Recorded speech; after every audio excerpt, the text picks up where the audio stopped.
You hear me now? Okay. When the settings are messed up, I'm coming in. I had a couple weeks off.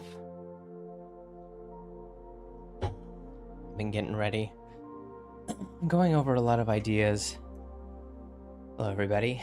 Good to be back. How are all of you? But yeah, I was gone for a couple weeks. Let's going over, I don't know. I'm just going over all my thoughts. Lancini, how are you? Good to see you. Yeah, sorry I've been gone. Going over all my thoughts. But yeah, you know, I did, I don't know, maybe like 3 or 4 streams so far. Just helped me better clarify how I wanted to, prepare for these streams. So, just refining preparation process, progressing. But it's been good. It's definitely been a busy couple weeks.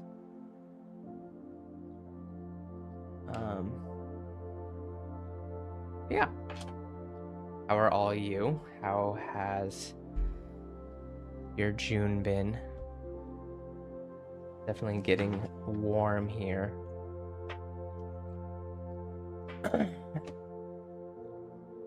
I'm also thinking about keeping Townscaper on. I really like it. We're gonna go for it again. See how it goes. See if I can make this work.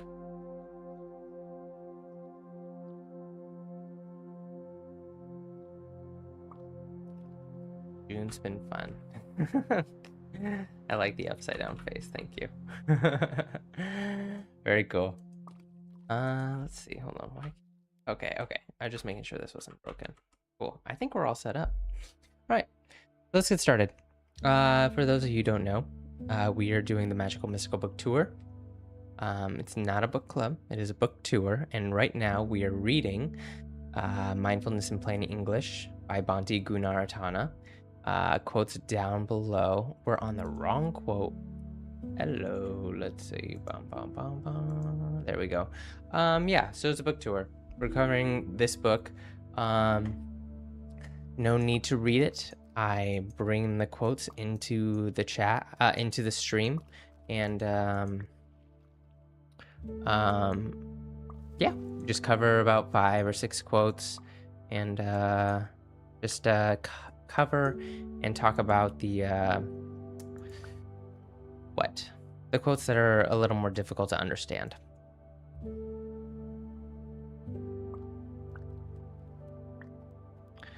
So, oh yeah, here, let me do a exclamation point Discord. Join the Discord. I leave some thoughts and reflections also on the book, and you're welcome to leave your thoughts and reflections on the book. Just a place I'm trying to build for people, you know, who are interested in this spirituality stuff and want to actually make some spiritual progress. Try and find some sound, viable practices that we can actually practice instead of getting lost in, you know, woohoo confusion. Cool. So yeah, Magical Mystical Book Tour. Join the Discord, and we shall get started with the very first quote. First quote is, cultivating mindfulness culminates in the realization of the truth as it is. It means seeing without prejudices or biases that spring from greed or hatred. So I like this one because every time I hear, you know, truth as it is, what is truth as it is, you know? And in this quote, it means the truth as it is seeing without prejudices or biases. Yeah. So I think that's asking us to notice when we have interpretations springing from greed and hatred. Greed and hatred meaning I want something, and I can, go on thinking about how I want this thing, um, daydreaming about it, imagining it, and then it can quickly turn into I resent these reasons why I don't have it, right? The greed and the hatred. So we have this internal dialogue um, arising, a lot of it unconsciously, meaning we do it. I mean, we're just always thinking about it all the time. We have these things we want, we think about how we want them, and then we go into it's paired together. We think about how we want them, and then it delves into the resentment thing. Yeah. So I mean, we can take like physical appearance, right? Looking in the mirror, or going to the gym, and we have goals, ways we want to look, and which is awesome. Nothing wrong with that. But if we're not careful, we need to see this pattern that I want to look this way, and I'm excited about it, whatever. I want to do it, but the mind can move pretty quickly into, self-criticism, or, yeah, especially with physical appearance. I mean, why do I have these genetics? Not fair that I look this way. Not fair that they look this way. They're a terrible person. And then we start becoming critical. Hey, Mr. Yogi, what's up, new brother? Dude, Dharmadam, glad to see you. Glad to see you. We're just getting into the first quote. How are you? How have you been the last couple of weeks? Anyway, we're talking about seeing the truth as it is, and what that means is noticing our prejudices and biases, which means noticing our internal dialogue and how they spring up from our greed and hatred. Right? And the next example is definitely money, right? So thinking about money, thinking about all the fun things we could have, fun things we could buy. Oh, it'd be so cool if we had this and this and this. And again, that's fine. We just got to be careful, because when the wanting and the desires lead into craving, where it goes from like light dreaming, I mean, we all want things, we all have preferences, but it goes from light dreaming to craving. It's a deeper like needing, and you're getting into craving because your mind will shift. It can shift into it shifts from greed to hatred pretty quickly, and then I hate my current circumstances. Why can't I go out and eat at restaurants like I want to? Look at all these people sitting in the bars, and they have money to spend, and why don't I have money to spend? What's wrong with me? So it's just when the desire becomes we can notice when a desire starts to become kind of toxic, when that shift from desire, craving, turns into resentment really easily. Another example is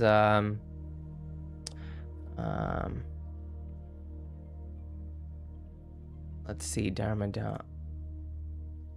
Where's my thing? Damn, I thought desire and craving were two different links. Not so. Two different links. Thought desire and craving were two different links. Tell me what you're thinking. I don't know what you mean by links. I'm curious. 12 links. 12 links. Links of dependent origination. Oh, okay, right. Okay, yeah. Oh, let's I would think, okay, craving. Let me think real quick. I need to study it more, dude. The dependent origination is it's a beast. I love it though. But let me tie this into dependent origination real quick. So, because this is dependent origination, craving, clinging. Okay, so, right. So, craving, I can't remember what the translation is. I think that's tanha. I think it's tanha in the Buddhist tradition.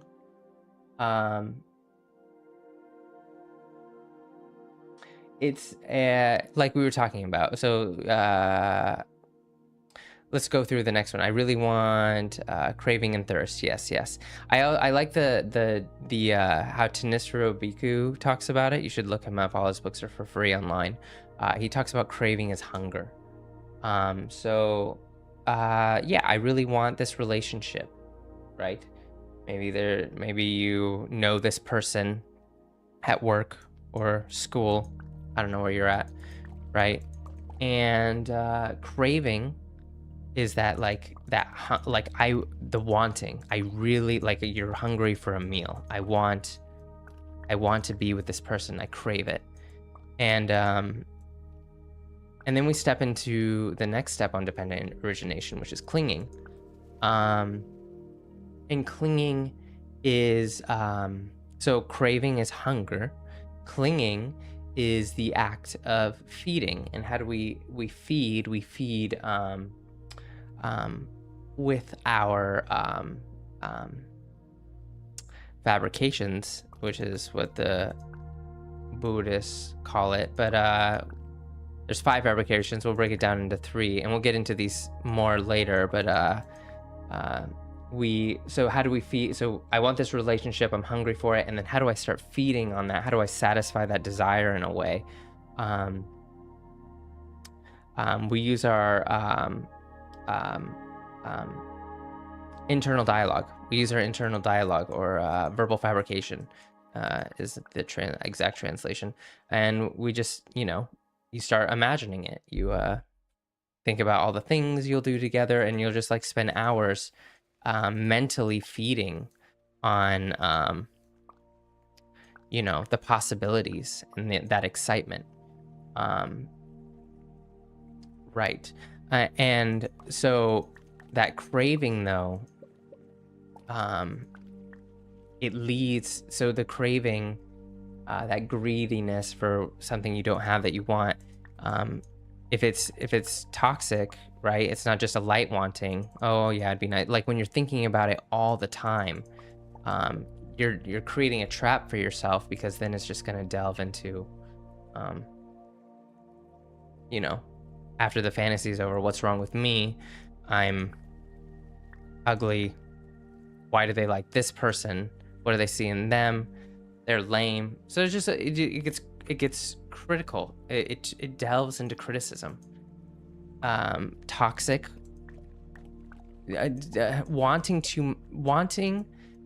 Greed and hatred go together. Greed and hatred go together. That is the point.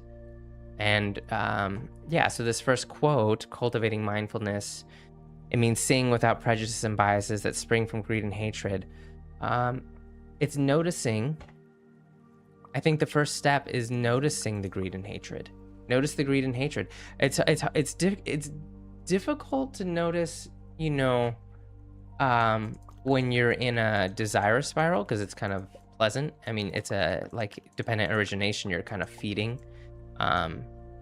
It's pleasant.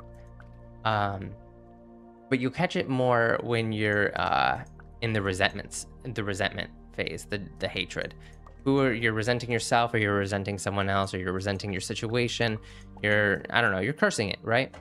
And that's where you want to notice, and then you can trace it back. It's like, oh, I'm resenting. There's like, where is that coming from? Oh, it's because I want that person. I want that, just any sense experience. any sense experience, traveling, intimacy, food, um, definitely addictive substances, right? You just constantly think. I mean, that's a really good example. Like you're just constantly thinking about it. I haven't really been addicted to anything, but not like anything hardcore like that anyway. But you know, I imagine, you know, you're constantly thinking about it, and like that's like I'm sure super deep craving, and then I mean, I have like we all have like light addictions. Like, I mean, we know how it is. Phones, um, sensory experiences. So, yeah, when it's toxic, it goes into resentment. So we can notice. We need to notice when we're in a sticky thought spiral. Notice when you're in a sticky thought spiral. You'll probably pick it up at the resentment stage. Oh, why am I so angry? Oh, what do I want? Oh, now I'm mentally reacting because I'm upset that I don't have that thing that I want. Okay, I see what's happening. I see what's going on here. Right? It's an investigation. Okay. Any other examples? Politics, that's another good one. Politics is a good one. I was thinking about that one. It's kind of tricky. I mean, you're just watching the news, especially, you know, mainstream news. And it's so interesting watching that stuff sometimes. It's like, oh, the other side did this. I mean, they're so blatant. Like, the other side did this dumb thing. It's just like, right? And it's just you hear what the other side did, and then it's just immediate indignation. How could they be so stupid? Right? It's just immediate hatred. And like, where's that coming from? Where's that hatred coming from? I think it's just coming from, like, you know, we live in the society. We want to be safe.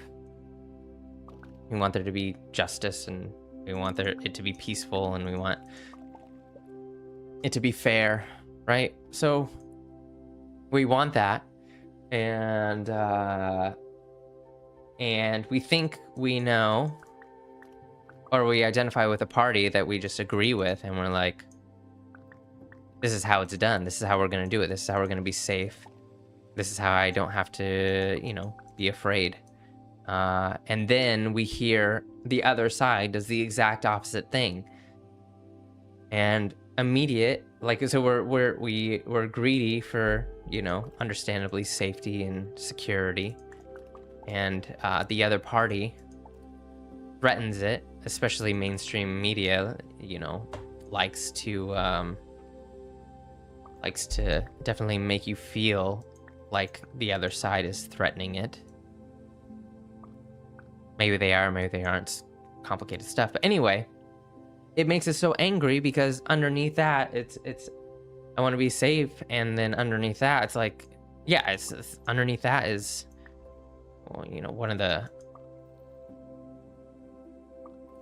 biggest sensations, which is fear. You know, we don't want our society to, I don't know, get all messed up. It's scary. So yeah, like you just start hating the other side. So that's just something to notice. What the idea is, it's noticing your hateful spirals, and then it's just always an investigation. This investigation, because the quote is realizing the truth as it is. The truth as it is like, what is here, what is now. That's that present talk that's so popular. Check out the city we got going so far. Isn't this great? Love this game. Yeah, making an investigation, thought spiral, hatred, and then notice where that desire is coming from. That's the first step. Seeing the truth as it is first, noticing our greed and hatred, how they're going together, and how we can get stuck in that slippery slope of wanting something too much into resentment, right? Noticing the greed and hatred.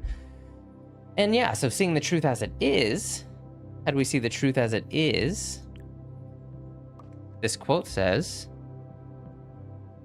it means seeing without prejudices and biases. So that begs the question, how do we see without prejudices and biases?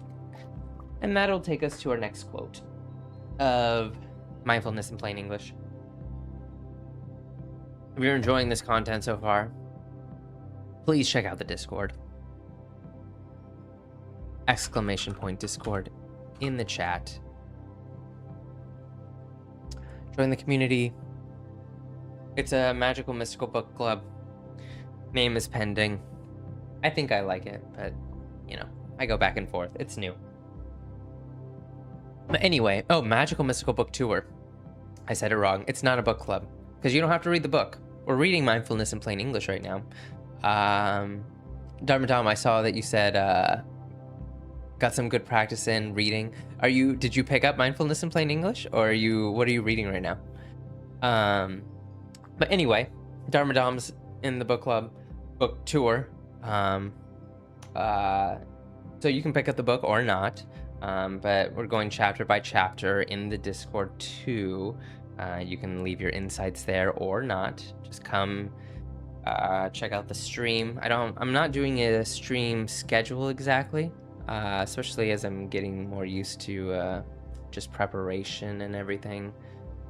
Oh shoot, look at this. Look at how ugly this is. Let me fix this. Can I do this? There we go. That should look better. That should look better. I was kind of bringing up the sub goal. We have a channel sub goal. 8 subs. At 8 subs, 8 sub points, technically. At 8 sub points, we're donating $10 to WaterAid. Fun goal. If you're enjoying the content, follow and subscribe. Anyway, book tour. You don't have to read the book. Just join the Discord. I'll let you know when I'm going live. And yeah, I just got the quotes up on screen. Read the quotes. We talk about it. Have a good time. Play some Townscaper. Really love this game for the stream. I was struggling with it last time. I was just focused a little too hard. This game's not that hard. I was worried that like if I was just clicking around and having no intention whatsoever, that it would look ugly. But I think it actually, you know, might look better than when I do have intention. So it really works out. It really works out as the game on this channel. Yep. Let me go over to the next quote, and also give me half a second. I'm updating titles. The first title was for the first quote. Why can't you just let it go? You can't let it go because you don't see the greed and hate spiral. And the second title, just updating you since, you know, I don't want you guys sitting in silence, is update all. Next title is, what if you didn't add words? That's an interesting question, isn't it? What if you didn't add words? Cool, everything's updated. Back to the chat. Cool. Here we go. We're in here. So, next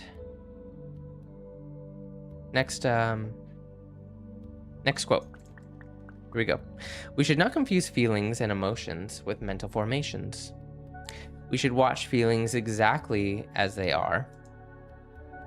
When we bundle feelings and perceptions and mental formations into one and regard it as feeling, we get confused. So I ended the last quote with I ended the last quote with because the first quote was so seeing the truth as it is, that means seeing without seeing without prejudices and biases, right? And then we have this quote. What does it say? When we bundle feelings, perceptions, and mental formations, I'll explain that in a second, but when we bundle feelings, perceptions, and mental formations, we are seeing through our biases and prejudices.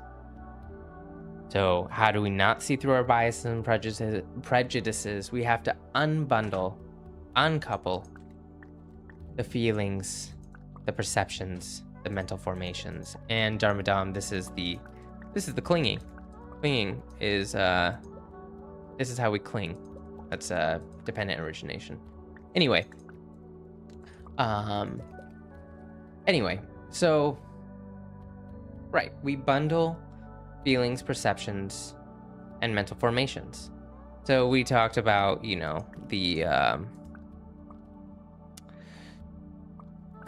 greed and hatred spiral we can get in when we're thinking about our appearance, right? We really want to look good, and we're talking about it, and we have all these dreams, and then it delves into resentment spiral. So when it goes into the resentment spiral, and we're just thinking, I don't like the way I look, I wish this part was different, we get trapped into that dialogue.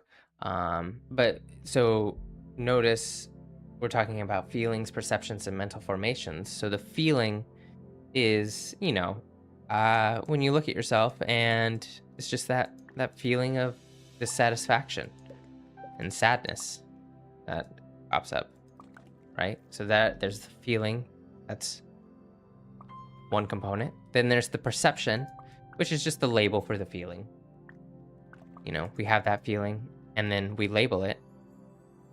I don't like the way I look. There you go. That's the perception. And then we have the mental formations, which is just the internal dialogue about the whole situation. We just start talking, and we get trapped in the dialogue of self-hate, and I don't know, you get sticky. I mean, I'm sure you've been there, where it's just like you cannot stop, and you're just stabbing yourself with, I don't know, just being mean to yourself over and over again, and you cannot get out of it because the feeling is so strong and the perception is so strong, and you're just in this feedback loop of, I cannot stop thinking about this. But we might not even recognize as of, I can't stop thinking about this. It's just I just feel so terrible about myself. So that's the feeling. Feel so terrible about myself. That's the perception of the feeling. There's a feeling tone in and of itself, and then we label it. We label that feeling, I don't like the way I look, and then we just constantly keep talking and talking and talking. And then there's other examples, like maybe you're at work or school or whatever, and there's just that person that kind of rubs you the wrong way, and you just have this intense feeling of dislike for them right when they walk in the room, and then then you go into a verbal vomit dialogue of just how much you dislike them and how much you would love to see them make a fool of themselves or something like that, right? So we have to separate the components. There's this feeling of dislike, and then we just add on the intense verbal dialogue, the never-ending verbal dialogue.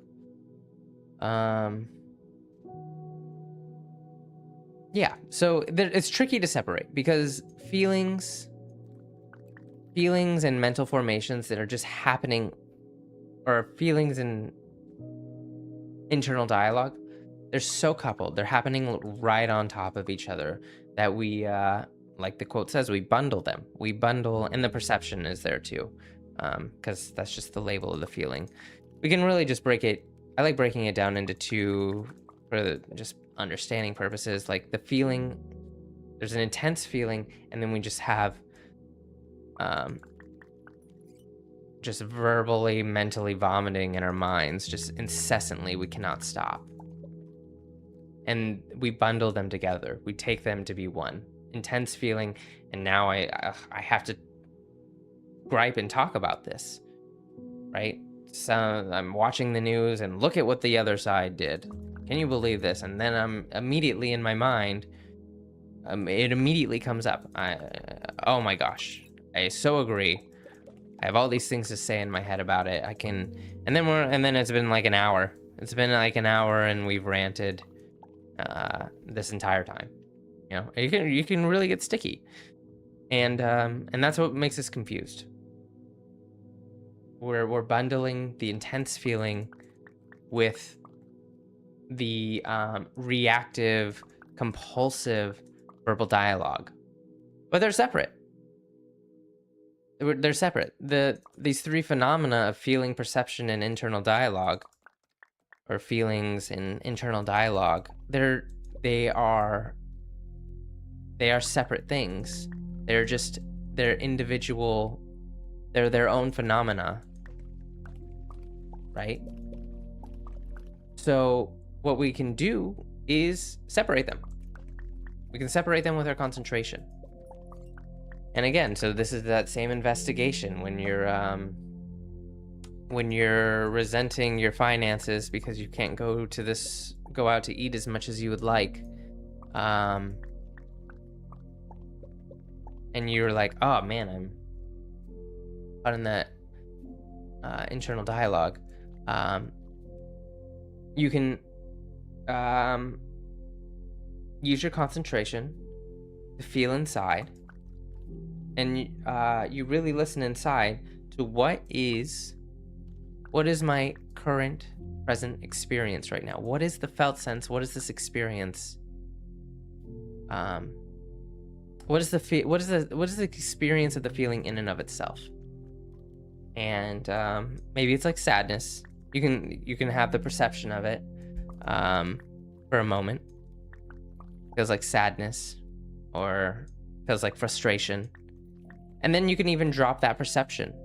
So you can drop the internal dialogue and just like, what is the feeling? What is my perception of the feeling? Feels like sadness, feels like irritation. And then take off the perception, and just in and of itself, what is the feeling? And that is the practice. We're separating the three. We separate the three that we're bundling together. And because when we bundle them together, we get stuck. We become compulsive.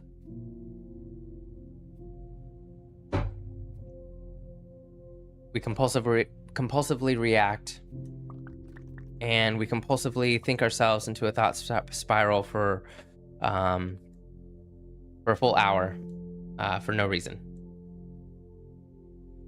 We don't need to do it. We don't have to do that. You have to go back to the feeling in and of itself. Yeah, so you feel inside. Feel inside. What is this emotion? What does it feel like? So we talked about wanting to go out to eat. But yeah, you could do like physical appearance. I mean, I just feel like I'm going to keep coming back to that one today, because I just feel like that is such a big one where we would really like to, there's always something that we would like to change about ourselves. It's like universal human experience, I think. Right? So, but when you look into the mirror and you look at yourself, and like that feeling of, a feeling comes up, and then you label it with a perception of I hate the way I look, and then you're in the verbal dialogue. I wish I could change this about my stomach, and this about, it's always front body stuff,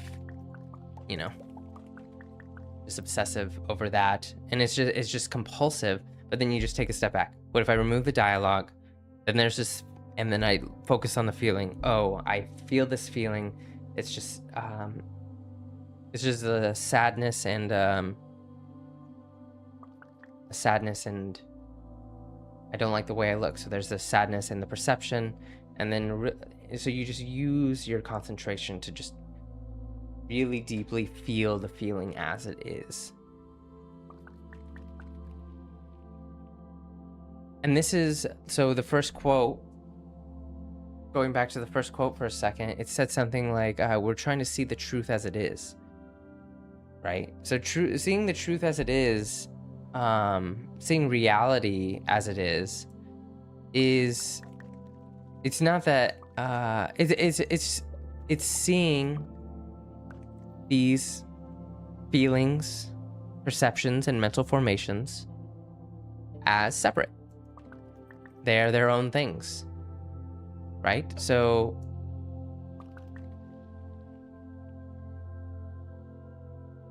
it's a practice of letting your perceptions and feelings be. You're just allowing them to stay. And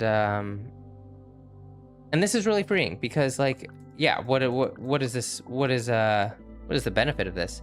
Well, it's kind of interesting. So you're looking at yourself in the mirror and you feel the sadness. You do this investigation and you're being with the feeling in and of itself.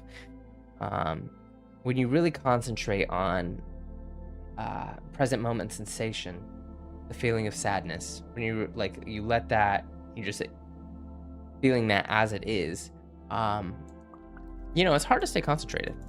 So if you try it, you should try this. You'll notice that as you're trying to maintain this concentration, you'll probably fall into another thought about something completely random, completely different, and you'll completely forget what you were even upset about for a moment, and then it'll come all rushing back in. But it's interesting, it just passes by. It's very impermanent. And when we and it's a relief, that is a huge relief, because the alternative is we're not conscious of this stuff and we just go into hour-long thought spiral of pain and discomfort. Like, those are kind of the options, painful feeling, look at myself in the mirror, and then I'm driving to wherever and I've been thinking about how terrible I look the entire time, and now I'm walking into work and now I'm extra self-conscious of my belly and whatever, and I feel like everyone's looking at me. I'm just hyper conscious of it. Has everyone always stared at me like this? They totally can tell that I've been gaining weight, and like it's so solution. Here we are. We're at the solution. It interrupts the pattern. It's a pattern interruption. Pattern interrupter. Separate them. Separate the feeling. Separate the. Well, first cut off the internal dialogue. I'm spitting out about this. Concentrate on the feeling. What is the feeling? The feeling is, label it. I don't like my body. That's the perception. Now cut off the perception. What is the feeling in and of itself? Let that be your focus of concentration. And then you can watch it pass by. And that is seeing reality as it is. Seeing reality as it is, as in you have agency.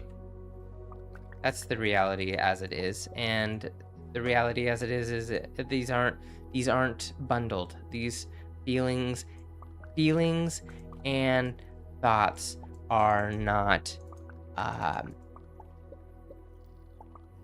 compulsively permanently tied together. I don't know what the right word is. They're not glued together. They are separate. We just take them to be together because it's so immediate. As soon as you look in the mirror, you see yourself, the feeling, perception, and then I'm off to the races in this hurtful thought spiral. So that's what the practice is. Separating them. Really cool. Let me know if you have any questions. I'm really excited about this stream. I feel like it's going pretty decent.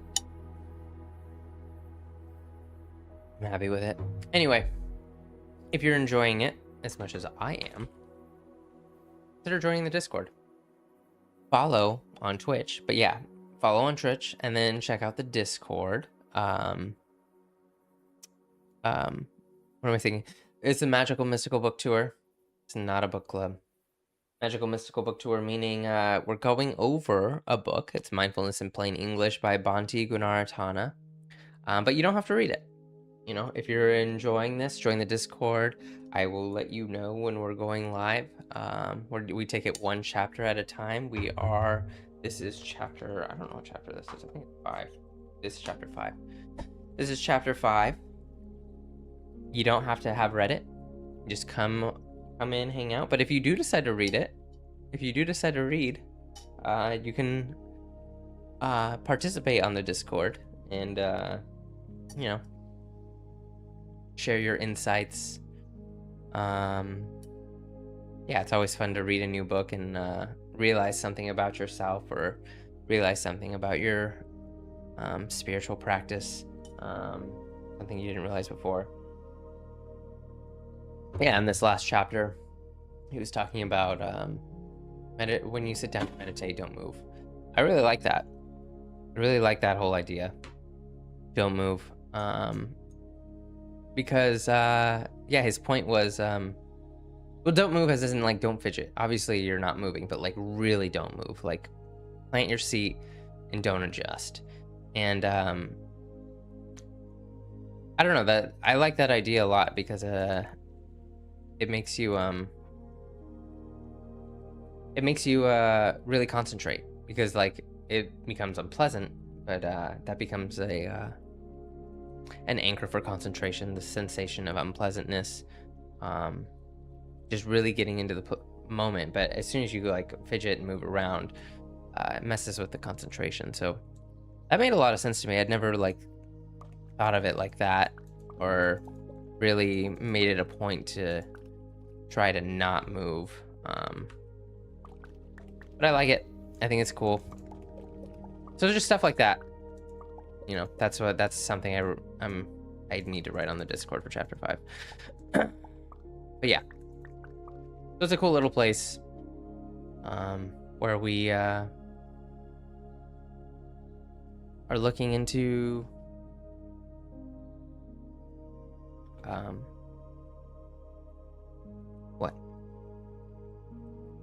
improving, refining our practice. Cool. So, moving on. This is Mindfulness in Plain English. We're going to the third quote. I'm going to update the title. Why? Because I'm trying to get people in here. Third title. Truck is already dinged. The truck is already dinged.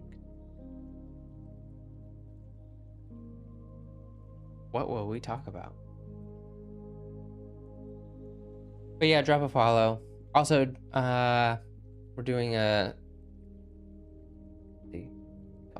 also doing a subscriber thing, $10 donation to WaterAid at 8 sub points. So,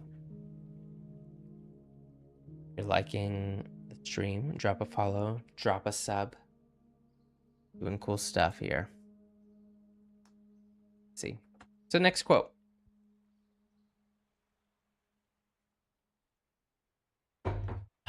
Mindfulness in Plain English, Bhante Gunaratana. We want to gain insight into the experience of impermanence to We want to gain insight into the experience of impermanence to overcome unhappiness and ignorance. Our deeper knowledge of unhappiness overcomes the greed that causes our unhappiness, and our realization of selflessness overcomes the ignorance that arises from the notion of self. So I wanted to bring this quote in because that's definitely a mouthful. So let's break it down. So it's a two-parter. We want to gain insight into the experience of impermanence to overcome unhappiness. Okay, and our unhappiness. So our unhappiness overcomes the greed. Our knowledge of unhappiness overcomes the greed that causes our unhappiness. So that's basically saying greed causes unhappiness. and recognizing impermanence helps us to overcome greed. The first part, greed overcomes unhappiness, and then the second part, recognizing impermanence helps us to overcome greed. Why? Because impermanence. Let me start playing my game again. It's a cool game called Townscaper. Look at the city we built, by the way. Check it out. This is what we've done so far. If you're just joining, this is what you missed. I'll zoom in so you can get the full effect. Okay. How do I move down?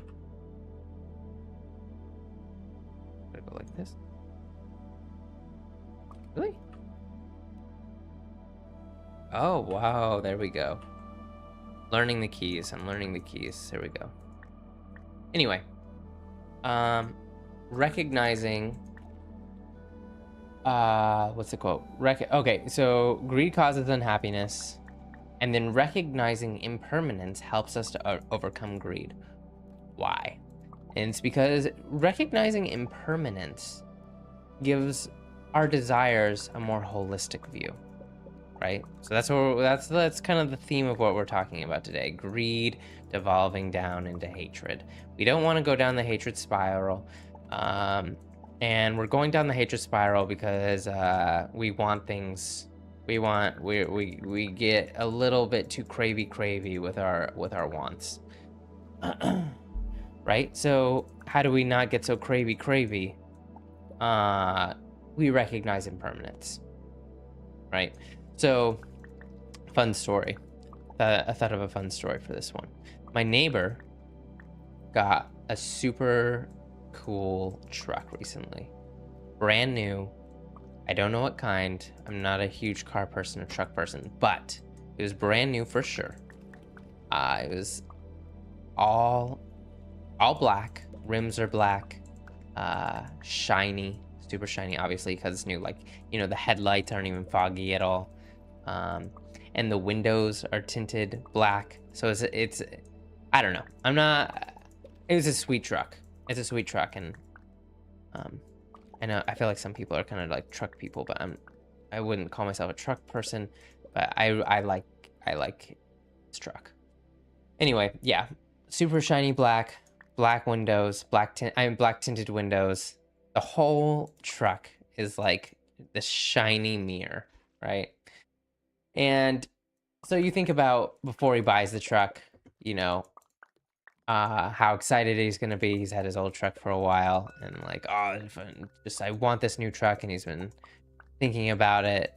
Potentially, I don't know his life, but thinking about it and how great it's gonna be, and he finally pulls the trigger, and you know, so you have that desire, right? We talked about the craving. So he's craving the truck, and then he gets it. And that's the feeding. So he's feeding that desire, and that desire's satisfied. Because it is satisfying. It's like, man, look at this thing. It's so great, right? But so he has it, and it's like a mirror, right? The whole truck's like a mirror, and it's so funny. So it was maybe winter when he bought it. So spring starts rolling around. And the birds are, I don't know, finches, whatever the bird is that like makes their nests in, you know, around homes. One of these male birds just loved his reflection. It was so funny to see it. But anyway, so he's this bird that loves his reflection, starts really he finds his reflection in this guy's new truck, because this whole truck is black and black tint. So this bird is flying all around his truck, just like landing on the truck and just staring at itself in the mirrors all over the truck, and it's pooping all over the truck. Not all over it, but he really liked the driver's side. And there was just regularly bird poop on the truck, and I'd see him like walk out of the house sometimes, and like because the bird was there all the time. Like he wasn't walking out to like shoo the bird away or anything, but every time he'd walk out, like, odds are the bird was going to be there because that bird was just obsessed with his truck, with its reflection. And like, that's just like, that is the impermanence. Like the truck isn't always going to be shiny, you know? And since it's impermanent, it's going to require maintenance. And when we're craving whatever we're craving, we don't consider the impermanence. But it's nice to consider the impermanence, because the impermanence is just this, you know, this hidden contract of, I will give you satisfaction for a moment, or many moments, whatever. I'll give you satisfaction, but you have to maintain me, and it's not free, right? And we crave things, and we just set such high expectations for the stuff that we want, like that it's just going to be so satisfying. Like, we make it out to be way more satisfying than it's actually going to be. And that's kind of like this trap we get ourselves into, and then we get it, and then it's like, oh, I really wanted this, and like, this isn't it. Maybe it's something else, and we'll move on to something else we want. And we're just trying to satisfy something. So yeah, it's good to just look at, like, to curb your cravings. It's good to remember, like, I want this thing, but it's gonna take some work, and it's not gonna be ultimately satisfying. And that's not like to say, like, because it kind of sounds a little nihilistic, like, why get anything? But we do want stuff, you know? We want stuff. I mean, stuff is great. I love buying stuff. Here's a recommendation. Buy stuff that makes you more productive. It's so fun to buy those things. Looking for things to buy, because it's so fun getting a new thing. And but yeah, stuff that makes you more productive, like a new vacuum, or a better mop, or we replaced an air fryer. We had a big air fryer, and then we combined it into a toaster oven. Like, we take like two different. Let me think. I have an example. Let's see. Yeah, well, air fryer. We had an air fryer and a microwave, and we combined it into just like this epic toaster oven. So we got rid of two things and got one thing. So it's just like, it's so fun to buy things and like become more efficient. So fun becoming more efficient. Anyway, my point is, we want stuff. Got sidetracked. That's a good tip, by the way.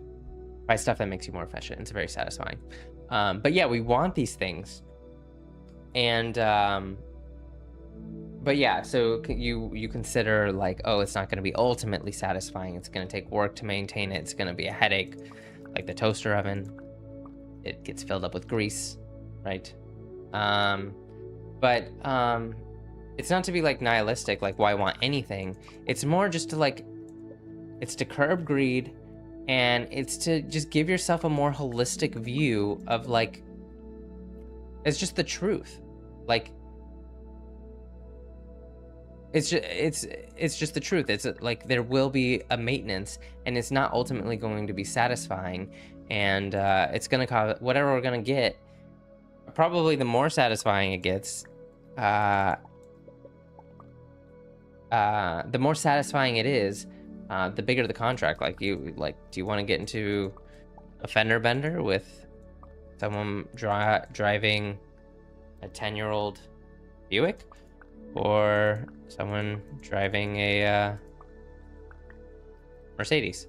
I mean, it's like you don't want to ding the Mercedes, because that's it's satisfying to see your car in pristine condition when it's super fancy, right? So, but it's just like, But you have to, like, that's the whole thing. Like, when you do buy the nice new car, here comes the title. The truck is already dinged. That's actually like a, I don't know. It's probably not a koan.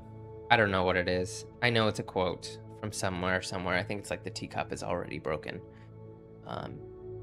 But just saying, like, you know, that brand new truck is going to get dinged. It's impermanent.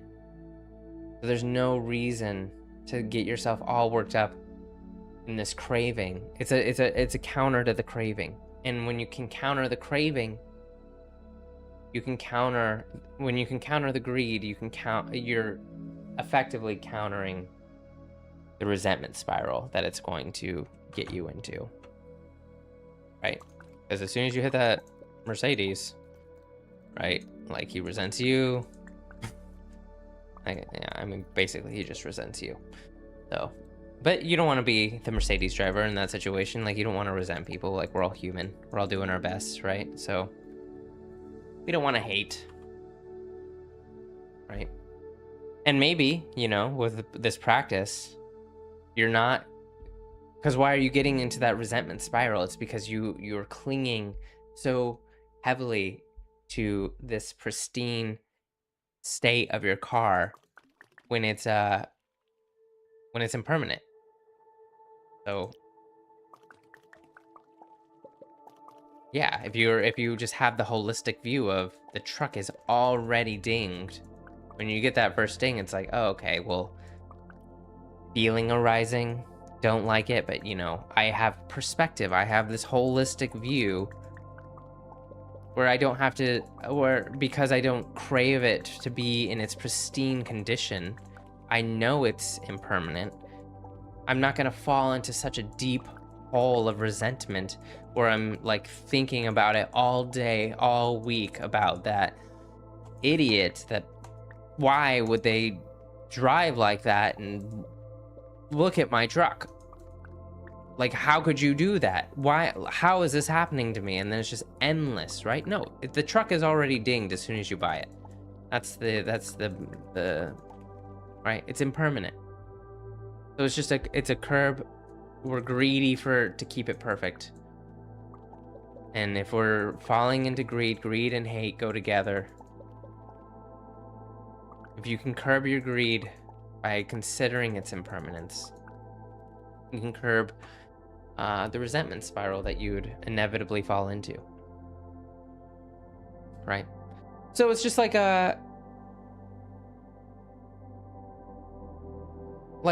so before we have it, it benefits us both ways. Like, before we have it, like, let's just say we're like struggling with money. Like, who knows how long this guy's been saving to save up for this truck. This is a nice truck. Trucks are expensive. And maybe along that way, you know, it's just he wants the new truck. My truck is old. This dang truck. I really want a new truck. So you're just stuck in that greed hatred spiral of, I don't have enough money. Right? I want this new truck. I don't have enough money. I want this new truck. Why does my job suck? Right? Greed hatred spiral. And then we can use impermanence to counteract the greed. And then when we do have it, we don't have to cling to its pristine state. Right? The truck is already dinged. Truck will get dinged. Just a holistic view. And that way, when it does get dinged, we don't have to go down another spiral. So it's just with a holistic view of just the reality. It's the reality of the situation. With a holistic view of the reality of the situation, you're just going to save yourself so much unnecessary suffering. And that's like the whole point of this practice. Like, the suffering that we cause ourselves so much unnecessary suffering. Let's not do that. That's what we're trying to do. That's the spiritual practice. Why am I causing myself headaches when I don't need to? How am I causing myself headaches? And how do I stop? Yep. Impermanence. Impermanence is a great way to stop. Keep considering it.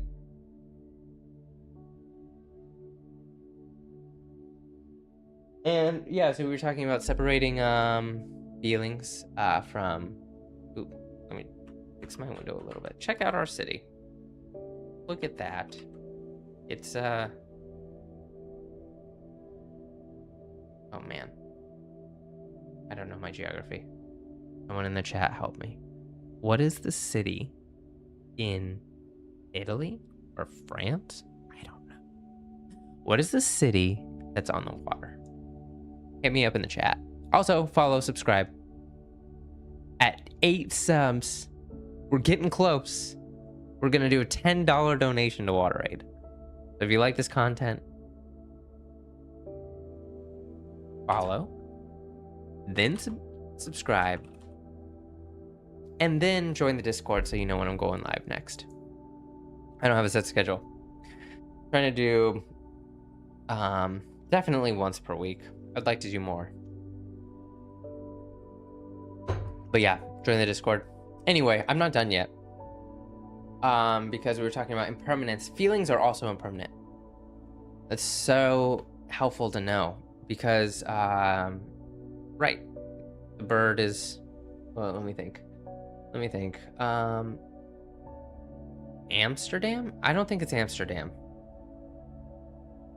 It's like the city on the... It's the city on the water. City on the water. I don't... Like, it's like where they do the gondola rides, I think. Venice. There it is. Hooray, Blanchini. We got Venice. So look at it's my Venice. Isn't that nice? Why aren't there boats carving through the city? Disappointing. Needs to put it on the update. Put it on the update of people on gondolas going through the cities. That would be nice. Anyway, talking about impermanence.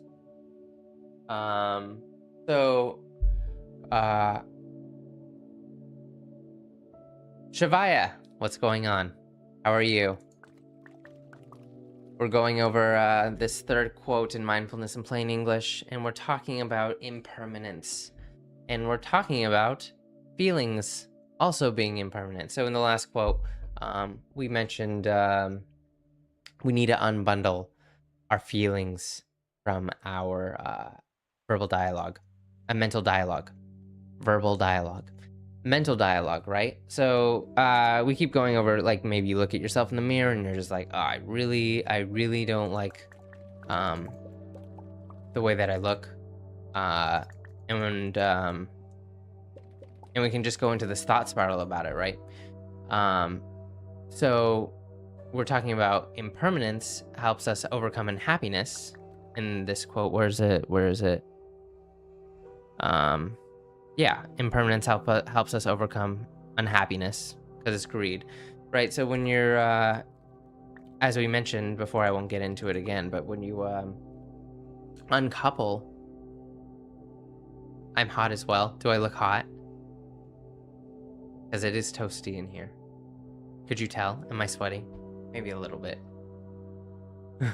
Is that what you meant? I should change colors. Anyway, impermanence helps us to overcome unhappiness. So anyway, you're feeling those negative feelings, right? You're feeling that negative irritation, sadness. And if you just sit with the feeling, you'll notice how the feeling passes. The feeling's gonna pass. If you use your concentration and just focus on the feeling in and of itself, you uncouple the verbal dialogue from the feeling in and of itself, you will notice in your effort to concentrate that your brain will probably think about something completely different. And then you'll just be in this kind of, you'll get lost in another thought and you'll completely forget what you were upset about very lightly. You'll completely forget very lightly, because as soon as you come back to and you're like, oh, what? Oh, shoot, I'm mad about this. It's so hot in here, I need to go swim soon. Heck yeah, dude. I love the public pool. I'm a visitor to the public pool. I also live close to the ocean. I love swimming in the ocean. I'm in SoCal. Ocean temperature here. Pretty great right now. I heard I didn't go swimming in it all winter because I have a new baby. So we didn't go to the beach very often. But I heard it was warm all winter. So that's pretty cool. Anyway, so you have the feeling. Feelings are impermanent. And like, so that's just, we talked about this. It's a way to overcome an unhappiness is to notice, wow, I don't have to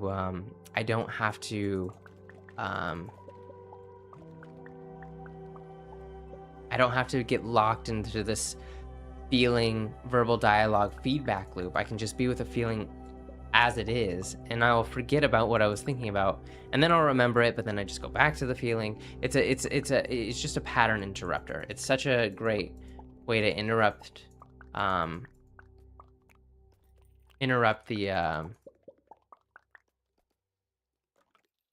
pain spiral that we get into. Ooh, you have a lake. Very nice. Lakes can be cold though, for sure. Or do they get warm? I don't know. I don't know much about lakes. I did grow up near a lake, but I don't know how their temperatures are. I was young, so I haven't really gotten in a lake in a long time. So, and that kind of leads us into the second part of this quote, right? We want to gain, so here's the quote. We want to gain insight into the experience of impermanence to overcome ignorance now, right? Our realization of selflessness overcomes the ignorance that arises from the notion of the self. So we split this up into two quotes. So we're going over the second one. What is this saying? It's saying like recognizing impermanence helps us overcome ignorance. The ignorance that arises from the notion of a self. So what is that saying? We've kind of talked about this. We bundle feelings, perceptions, and verbal dialogue together. And what this is saying now, right? Because we've talked about this. When you look at yourself in the mirror, we just talked about this. You see yourself, there's an uncomfortable feeling. We label that feeling, that's the perception. I don't like the way I look. And then we can go on for 6 hours about how we don't like the way I look, right? Those are the three we were bundling together. This adds on to that, saying that we take those three factors, those three phenomena, and we label it I, right? Because that's what we're doing in our head. I hate the way I look. I wish I looked this way. What do I need to do? That's I. What do I need to do to make myself have this appearance? I've been trying all these things and nothing I do is working, right? It's I. It's identification. And what are we identifying with? We're identifying with phenomena that is impermanent and that taken separately are not you. They're not you. Yeah, that you can clearly see that they're not you when you look at them separately, right? Because you look at the internal dialogue in itself. Like, are you your internal dialogue? No. I mean, you have agency over it, but like your internal dialogue is changing. And then you have the feeling and the perception, and we'll talk about the feeling. Like the feeling is just changing. The feelings and the perceptions are just changing. And since they're changing, there's no reason to consider, like, it's just, there's no reason to consider them being you. What does that mean? It's just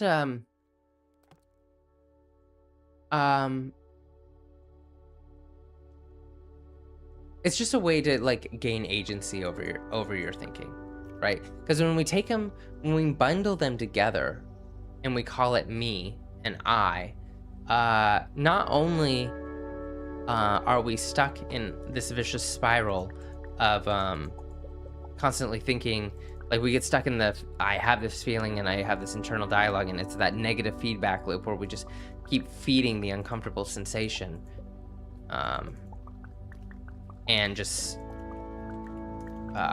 solidifying that perception of ourselves of like, I don't like the way I look. It's solidifying the whole perception, right? Instead of doing, on top of that, because we're taking these feelings and this internal dialogue as me, it becomes extremely personal, right? Because it's happening to me, right?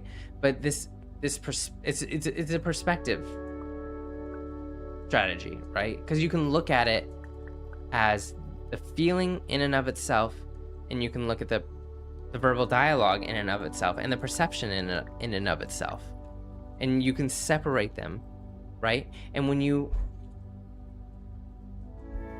take them to be me, you're just in the middle of it. You're stuck, right? And you're just in this pain spiral. But instead of taking that to be me, lumping it all together and be like, I am upset about the way I look, you can isolate them, which is what we've talked about. You can isolate the feeling in and of itself. And you can interrupt the internal dialogue, and you can separate the perception from the feeling, and they become phenomena. They're phenomena in and of themselves. And so the quote, we're recognizing impermanence to help us arise from the ignorance that arises from the notion of a self. So the ignorance being that we don't want to get stuck in 5 hours of hating ourselves. And when we take them as separate, we don't have to. When we isolate them, we can see them changing. Like, because when you don't isolate them, when you're stuck in the I, it is a feedback loop. You have that negative feeling, and you keep talking about it, and it makes the negative feeling worse, which makes you want to talk about it more. So it just keeps cycling. But when you isolate, and we take that to be me, and that's the mistake. We need to separate each three and see them for what they are, which is just phenomena in and of themselves. Because when you separate them and you focus just on the feeling in and of itself, then you can concentrate on the feeling. What is the feeling in and of itself? Override the dialogue. It's impermanent and it changes. Recognizing the impermanence helps us overcome that idea that we're just stuck in this unhappy self, when it's not. It's phenomena. So the whole idea, that this is the idea, this is the philosophy. We take the bundle of feeling, the perception, and the verbal dialogue to be me. So what was one of our examples? Our examples was what was one of our examples? Money. Money was an example. We have this feeling of like we can get into this greedy spiral, like, oh, I would love to have all these things, that would be so cool, but then greed and hatred go together, and then we go into resenting, like my job sucks, why am I so dumb, why can't I get a better paying job, it's because I'm so dumb, right? So that negative hate loop, right? It's really easy to clue into those because they're super sticky, and then we get stuck in them for a while. We can separate it, and it's like, oh, there's just this feeling. What is this feeling? Well, first you cut off the dialogue, and then you tune into the feeling in and of itself, and then you say, what is this feeling? You give it a perception. It's this feeling is like disgust for myself and my inability to be a competent member of society, and then you isolate that again, and what is the feeling in and of itself, and you sit with the feeling. So right? So you have feeling, perception, verbal dialogue, and we take that to be me. This quote is saying that's ignorance. It's not you. Separate them. When you separate them, it helps you overcome the unhappiness, right? You override that dialogue, the feelings change. You don't have to be, when you get stuck, you don't have to be stuck. It makes you so unhappy. You don't have to be stuck. And what a relief to know that you don't have to be stuck. It's definitely been a relief for me. Because you don't realize it. You don't realize that, like, oh, bad feeling, then I'm stuck in verbal dialogue. You have agency. You don't have to stay stuck. What is the process for getting out of it? You isolate it. Isolate the feeling from the perception from the verbal dialogue. You can even think about you override. You can override the internal dialogue and being with the feeling in and of itself, or you can override the internal dialogue in a way of just think about something else. That was actually like one of it's in the Pali Canon somewhere. Buddha talks about like the best way to like get out of a crazy negative thought spiral.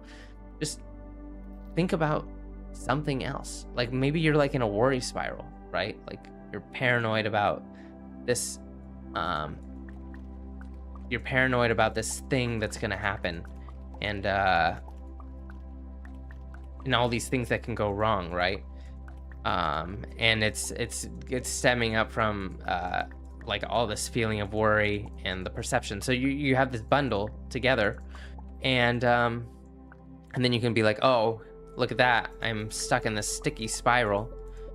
I can either be with the feeling in and of itself, or just hijack the internal dialogue and think about something else. Something that I really like doing is like I notice that when I worry about something, I am worrying about the worst possible situation. Like it's possible, which makes it so like sticky. Like this could happen, and then that could happen. Like this is real. Like it could really go in this direction. But you can just flip it. Like what is the most realistic good outcome that could happen? Right? And that just that's so relieving to think in that way. Like, oh, well, like it's true that this not bad thing could happen, which would just mitigate the whole thing that I'm worrying about. And that's like a definite possibility. I'm not like trying to be positive or anything. Like this is a real possibility that would just mitigate all of my worries. And here's another possibility that would mitigate all of my worries. And that would just, I mean, that's just a really great way out of the feeling spiral too. Yeah, so it just gives you agency. Separate feeling from the perception from the internal dialogue.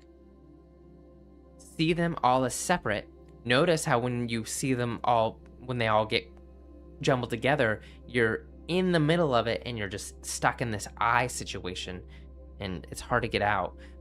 But when you are stuck, separate the three and notice how, like this is that whole quote that you probably have heard a million times, that identity passes like a cloud. That identity passes like a cloud. The identity being the feeling, the perception, and the mental dialogue. That is an identity. That's what we take to be me. And when you separate them, that identity, that ego self passes like a cloud, and all of a sudden you're in a less stressful, less greedy, less hateful identity. And then you just see how these identities are super impermanent. You're like, oh, what the heck is identity? So there you go. It's all about agency. Don't need to get trapped. Impermanence, Shivaya. Impermanence sounds like recognition of death. Impermanence sounds like recognition of death. I mean, that is a fun thing to meditate on for sure. Let me think about when do I do that and why do I do that? Definitely like to think about dying sometimes. I read a really great article in I was subscribed to Tricycle for a bit. I think I'm ending this subscription just because of this what am I doing? Twitch stream.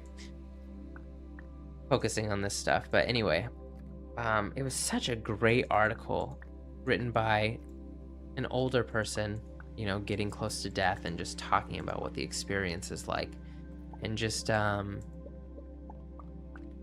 know, like, I don't think they used the word ego death, but it just gave me like perspective of ego death. Like, it's just like, you know, spiritual circles. It's like, oh, ego death. It's like this amazing thing. But it's like ego, like ego death. Ego is like all the things that we like, right? And then ego death, it's like, I'm never going to be able to experience that again. And what a wild thing to think about, you know, like just something that you really like, you know. I'm sure if you're an athlete, you think about it, but it's just like, I'm never gonna get to do it again. And that's like that's like the meditation on death. It's just like, I'm never gonna be able to do it again. Like, what a weird, sad thing, you know. It's just, there's just a sadness there. So I think that's kind of what it clues you in on, like, also what this practice is about in some sense, that, you know, like, you know, you get deeper into it and it's like, it's the ending of craving. That's a more, I shouldn't say that, because it's more like we end craving because we see the stress that it causes us, like in this, like what we've been talking about today, like craving causes greed, and greed just spirals into hatred and resentment for ourselves and others. So we notice that spiral, but I mean, like, yeah, just things you really enjoy, things that like kind of like give your life meaning. Like in death, it's just like that ego, because it, like, your ego, I mean, it's like you have 1,000 egos. Everything you like is like an ego self. Because we talked about what the self is, what we take the self to be. It's a feeling, it's a perception, and it's a verbal dialogue. So it's like this feeling about, what activity do I like? I don't know, looking out at the ocean, I guess. It has a great feeling. The perception is I like it, and I can talk about how great it is, and when I'm in the ocean, oh, this is great, whatever. So there's a part of me that likes the ocean. That's an ego self. And then, you know, like the death idea is like, what if I never got to see the ocean again? You know, and like it's like that's like the dying, you know. It's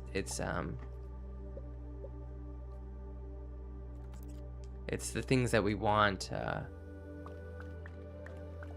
we don't get to have anymore. And it's like I don't know, I loved that article. I mean, he really helped me feel what it's like to like get older, and just like just kind of the underlying sadness that is there, to just lose access to these things that have made you very happy, and things that we feel like we need. And but this practice is all about it's because everything is impermanent, right? Our whole experience is impermanent, and this practice is about finding a happiness that's beyond the conditional, beyond things that are impermanent. I mean, that was like the whole, like, that's like the Buddha thing. Like, everything I look like, I can't, I'm not gonna quote it at all, but like, you know, everything I see is impermanent, so I reject it as a source of happiness. And he looked for the true happiness, and he found it beyond craving. Like, there's this happiness that is which is it's an unconditioned happiness, because like your ego is it's trying to create and maintain conditions so it satisfies what it wants. Like I like the ocean, so I need to be near the ocean. I need to go see the ocean. But he was looking for an unconditioned happiness, meaning it needs nothing. It needs nothing. And it's a dimension of the mind, which is fancy language for just saying it's the space between the thoughts. It's the space between the identities. We talked about identity. What is the identity? The feeling, the perception, and the internal dialogue. Right? And we switch from identity to identity. Oh, I like this food. Right? There's a feeling of satisfaction, and then it's on to the next thing. I want to watch this TV show. I'm watching the TV show. Right? Going back and going from identity to identity. And but what's in between all that? What's in between all of that is an unconditioned place that doesn't need anything to be different. It's awareness in itself. And I don't know, he calls it the ultimate happiness. We practice it. We practice being there and developing a taste for it all the time in meditation.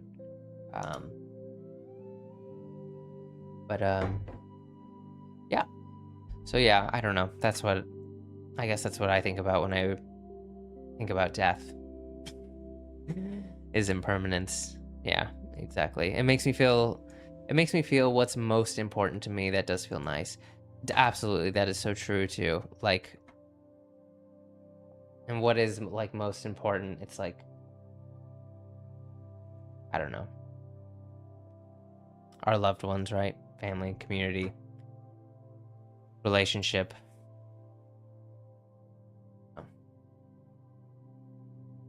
I don't know. That's what I think anyway. I mean, everything else is so fickle and finicky. Yeah. So that, I think, brings us to the end of that quote. I liked that one just because it feels like such a mouthful, but anyway, this is the Magical Mystical book tour. Well, for most important, it's the space you were talking about. I mean, it's definitely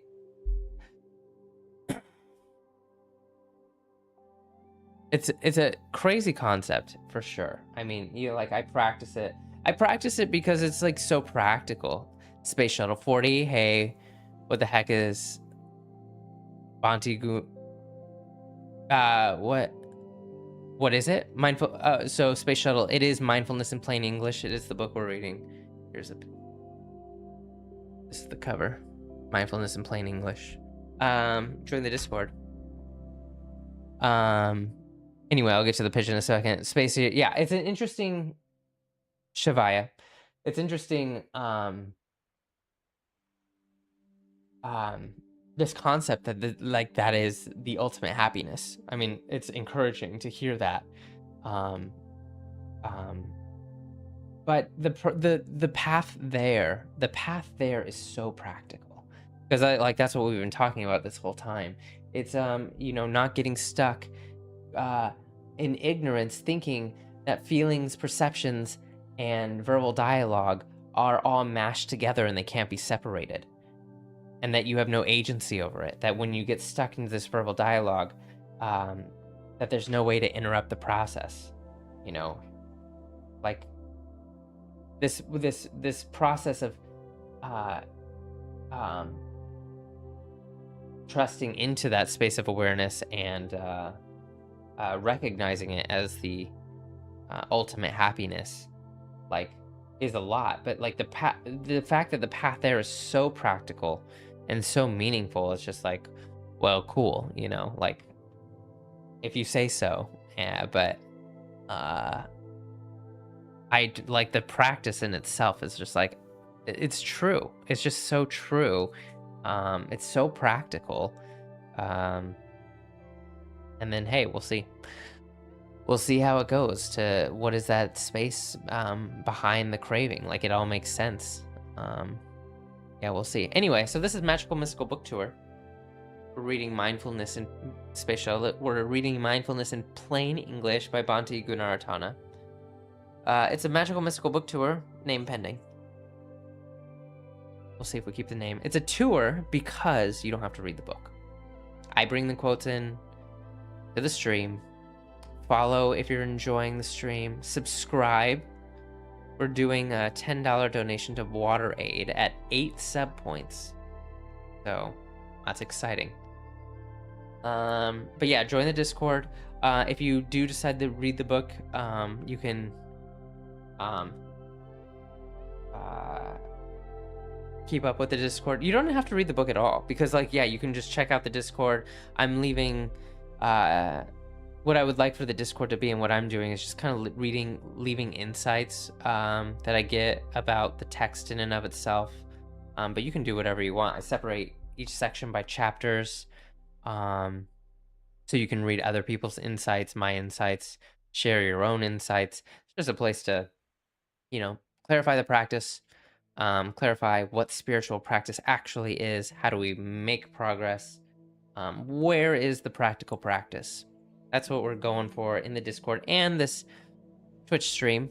This is more for, your enjoyment. And I try and take, like, if you look at this quote, it's kind of a mouthful. So I just try and break it down into, like, what I feel like he's trying to say. And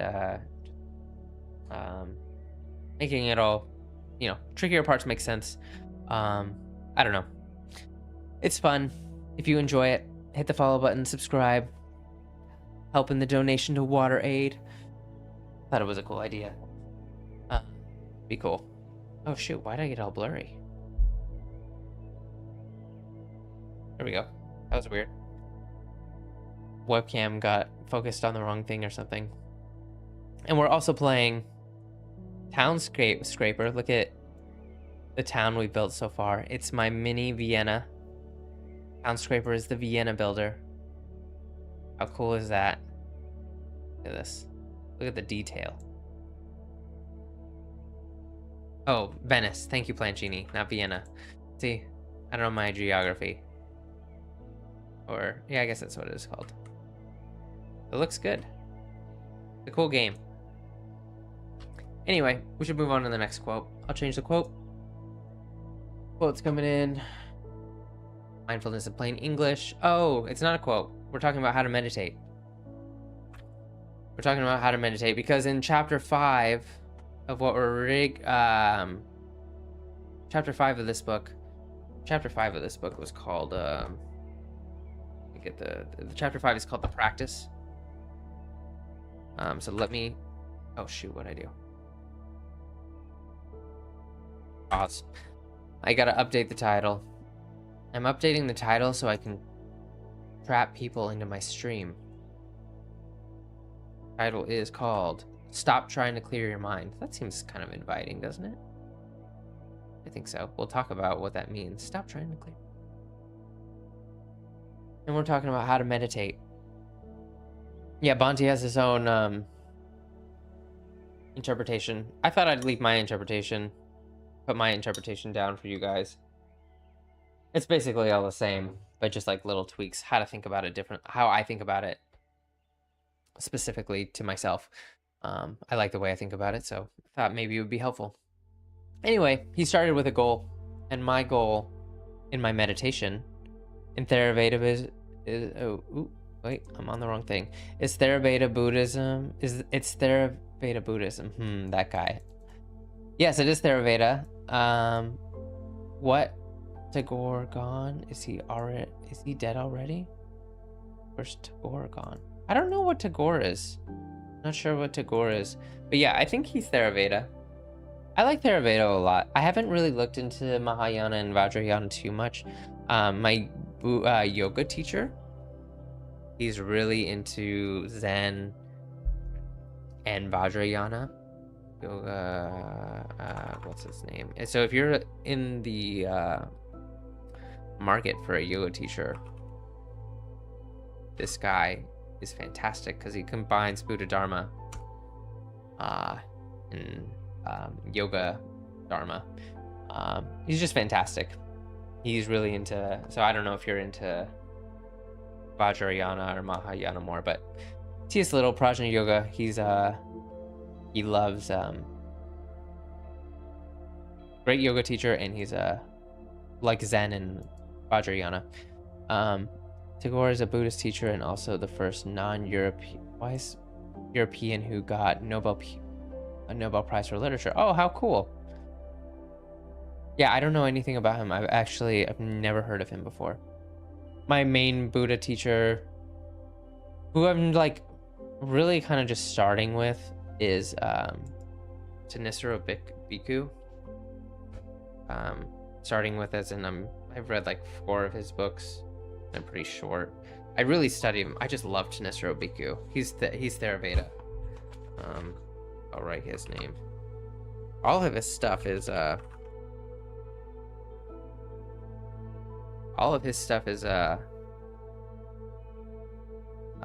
free online. So, do you have a favorite book of his?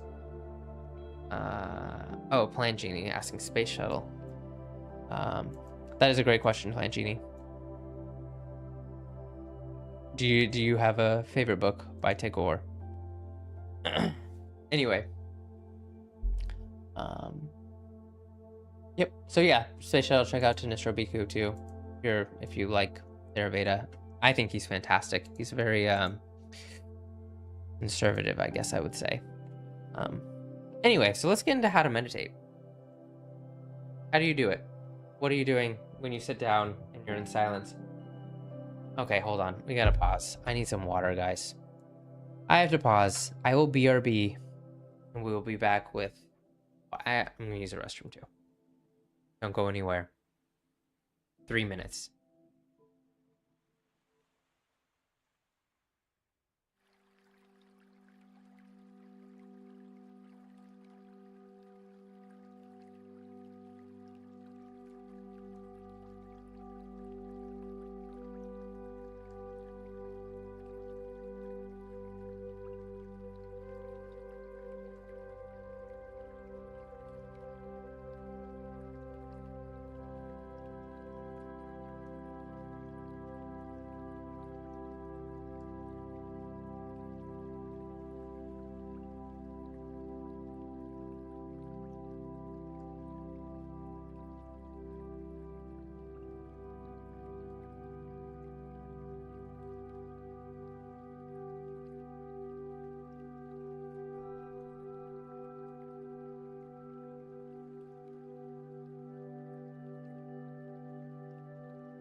Okay, I'm back.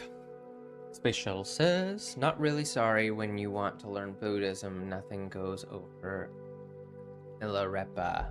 Tagore is a bit question worthy, he's so too famous. I don't know, is Milarepa another teacher too? Sounds like a teacher. Can't tell. But yeah, I should write those down. Let me know if Milarepa is a teacher. Other books that I have liked. What? I think she's Vajrayana Pima Chodron. I mean, she's like, I'm sure you've heard of her.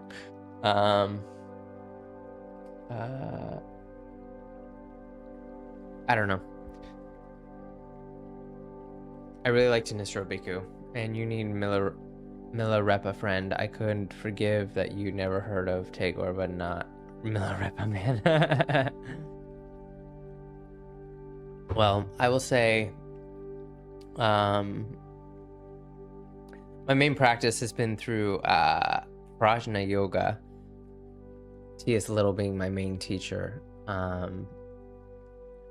Yeah, I don't know. So, Milarepa is the biggest yogi and poet Tibet ever had. Oh, that's cool. That's really neat. Yeah, I'll have to look into these people. There's so many books to read, it's crazy. But anyway, let's get into how to meditate. So, first thing he started off with was distinguishing mind from mind activity. The first thing he started off with was a goal. Set a goal. And my goal, I guess, for my meditations is distinguish mind essence from mind activity. That's the goal. And what does that mean? It's just like seeing the space between your thoughts. Seeing the internal dialogue is for what it is, and awareness. Seeing from the perspective of awareness in and of itself. Just that recognition. So that's a goal. Another way to say it is like recognizing presence. Becoming familiar with what it means to be present. What is a present moment sensation? I want stuff explained without any teaching attempts, if that makes sense. I want stuff explained without any teaching attempts, if that makes sense. Well, I will attempt that right now. So here we go. Yep, distinguish mind from mind activity. So you sit down on the cushion, set a timer. Highly recommend setting a timer because then you don't have to think about how long it's been checking the talk. It's just so much easier to concentrate. So much easier to concentrate with the timer. So always set a timer. And then you take your seat. And like he said, I hadn't heard this tip before, but just like don't move. Moving, it just so you plant your seat and then you just make that intention. Like I'm gonna get comfortable, wiggle around, get your sit bones on the seat, and then as soon as you're comfy, say I'm not gonna move for the rest of the meditation. It'll really help with you here, no matter like unless it's unreasonable pain.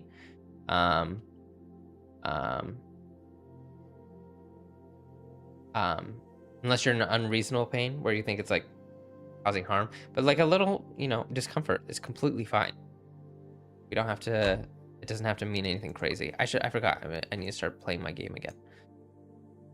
When you're interested in Buddhism, don't miss Milarepa, man. Nobody used more beautiful words to describe concepts.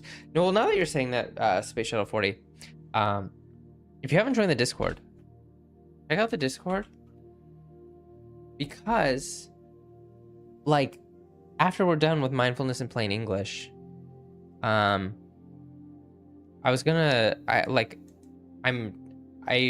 open it up to suggestions. I'm too casual for joining Discord, sorry. Oh, you're chill. But yeah, for anyone else listening, if you have books that you like for Buddhism, or a space shuttle, if you decide that you do want to try Discord, it's going to be a cool community. You can, I'm down for community recommendations.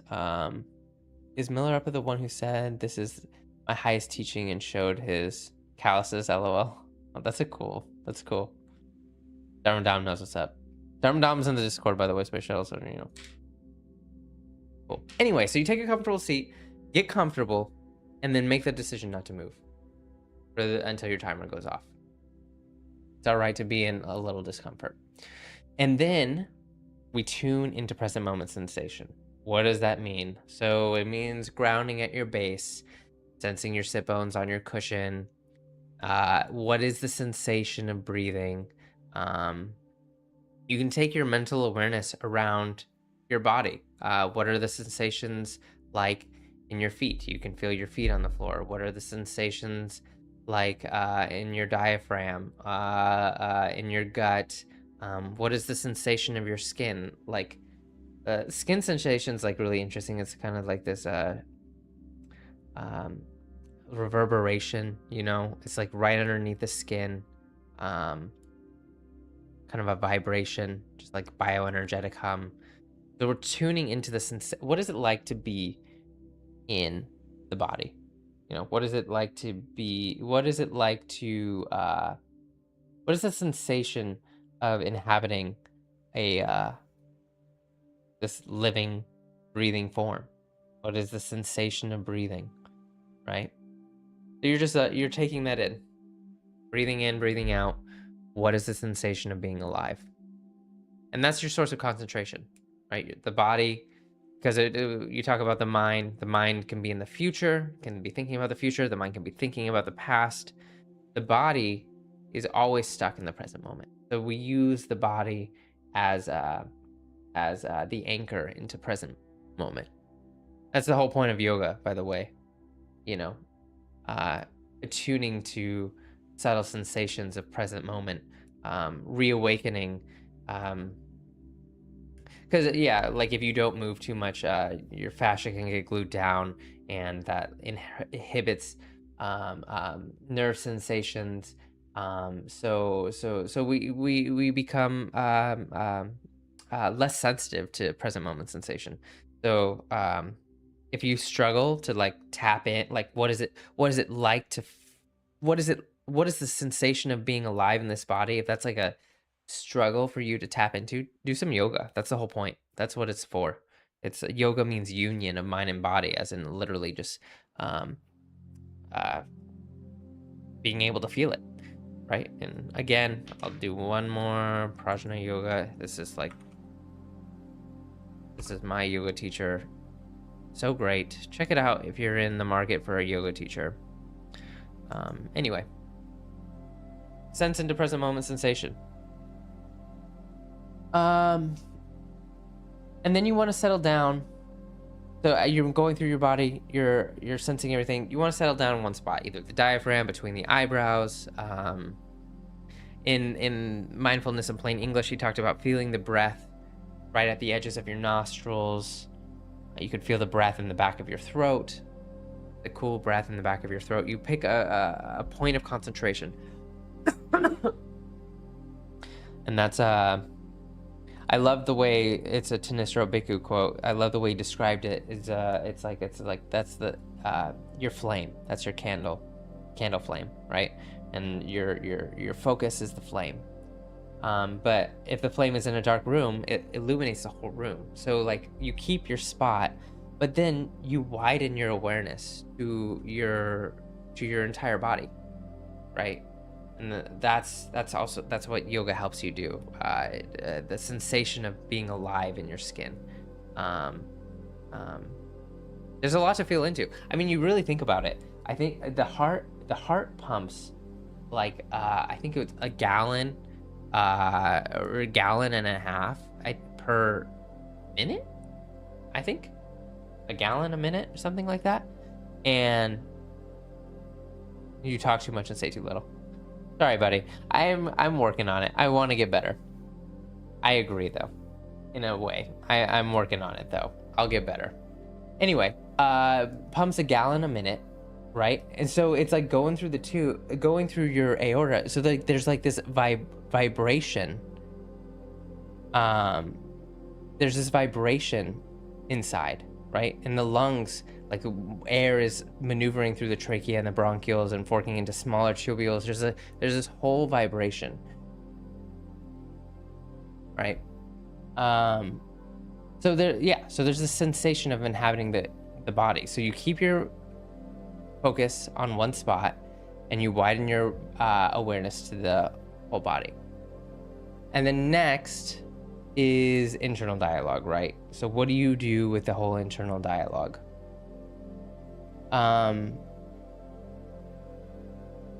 Internal dialogue is fine. I think there's like it's really confusing to just be like, oh, never have internal dialogue, but it's a practice of concentration rather than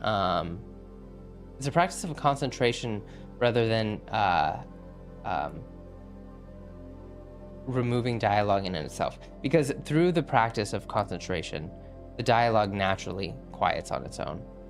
So yeah, use your internal dialogue. Use your internal dialogue to help you maintain concentration on the present moment. And you can say whatever you need to say to keep your mind preoccupied. You can keep asking yourself questions like, what is the sensation of breathing? Right? That's a great inquiry. What is the sensation of breathing like in my hands, in my feet, in my legs? You could also use like mantras of like, every time you breathe in, you can say breathing in, and every time you breathe out, you can say breathing out. This is all in an attempt to keep your mind on your body and not, on some desire or some random thought pattern. So you can count your breaths. That's another great way. He mentions counting the breaths in the book. There's beauty in the natural way I'm breathing already. Absolutely. That's something my teacher says all the time. Let your breath breathe you. You don't need to change your breath in any way.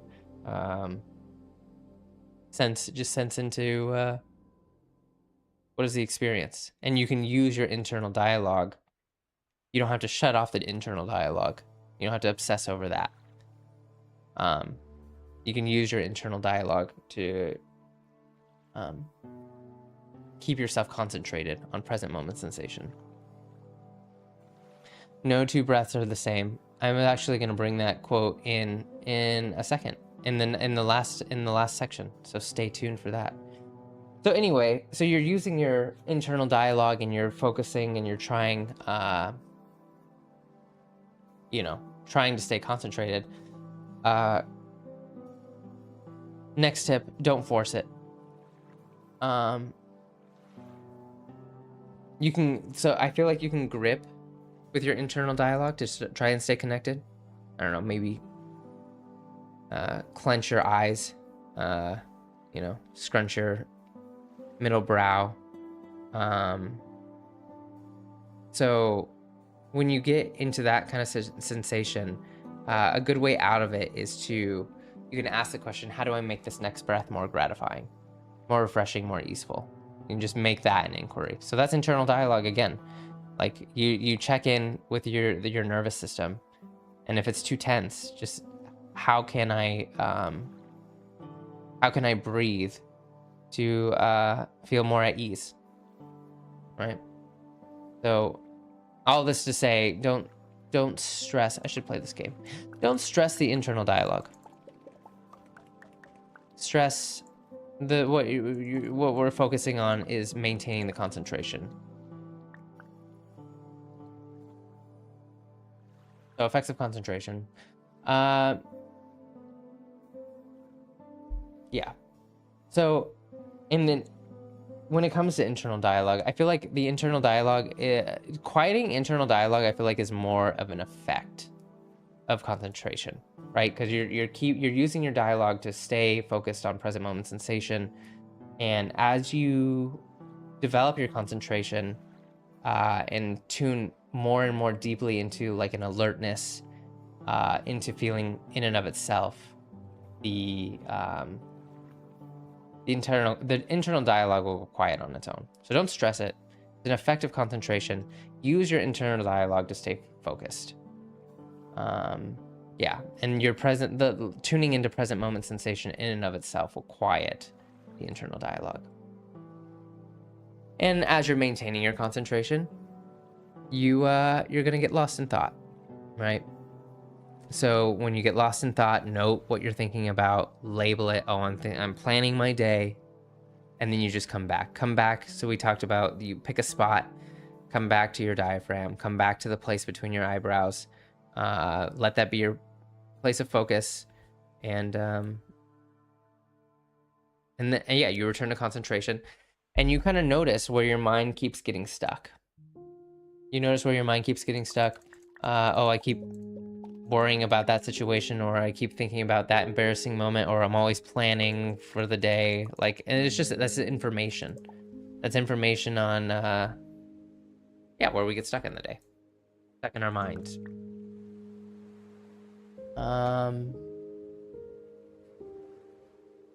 Right. And that, so this practice also prepares us for meditating throughout the day, right? So what does meditating throughout the day look like?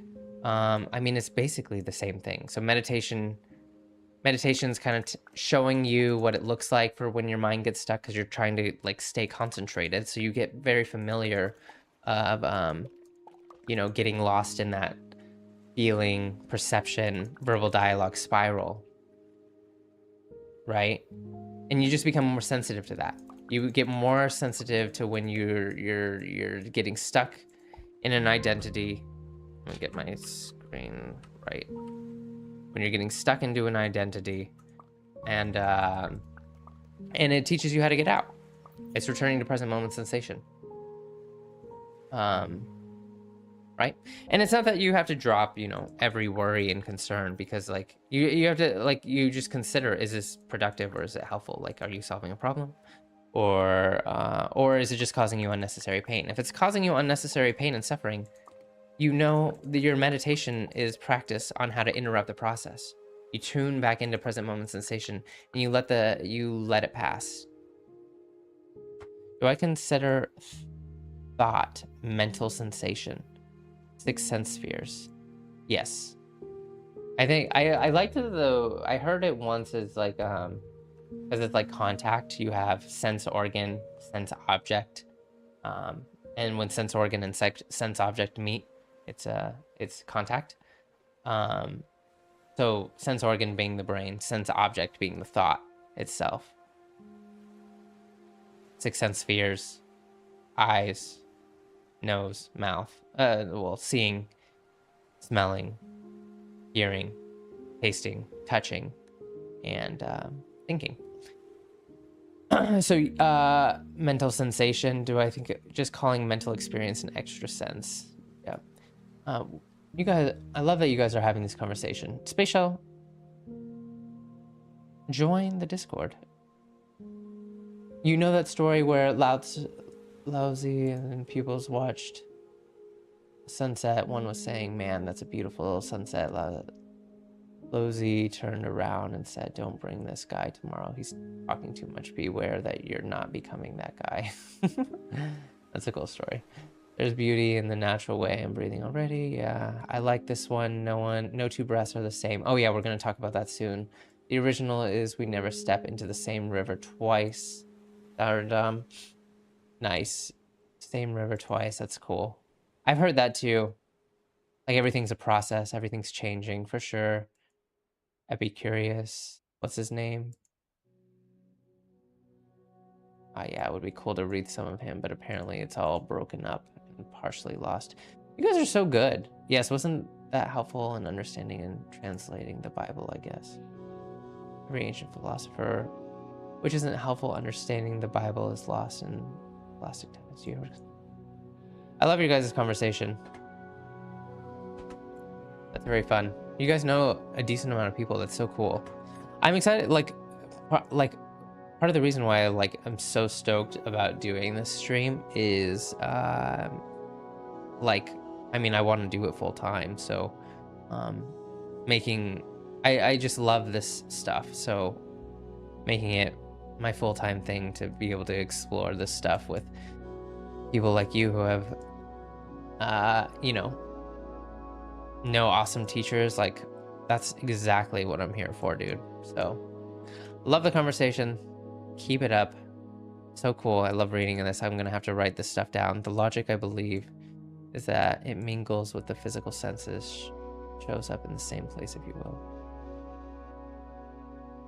Oh wait, I missed one. We have 5 physical senses, but I give you that extra intuition skill.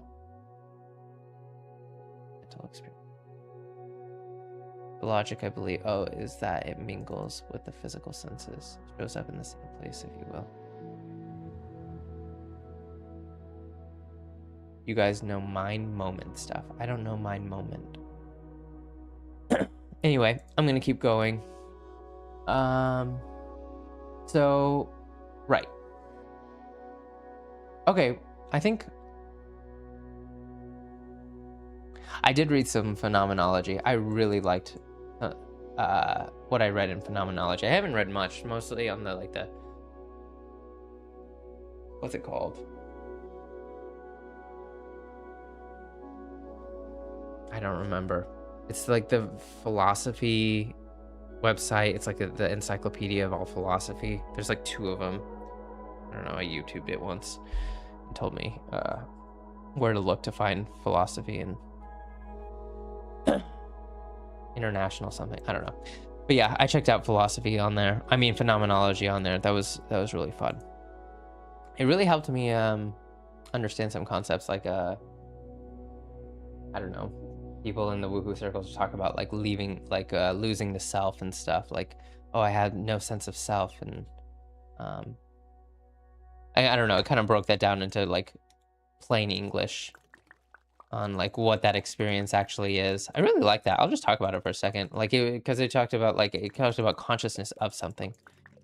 When you have consciousness of something, the self is like so implied. Like if you're reading a book, your consciousness, you're conscious of the book, right? And there is no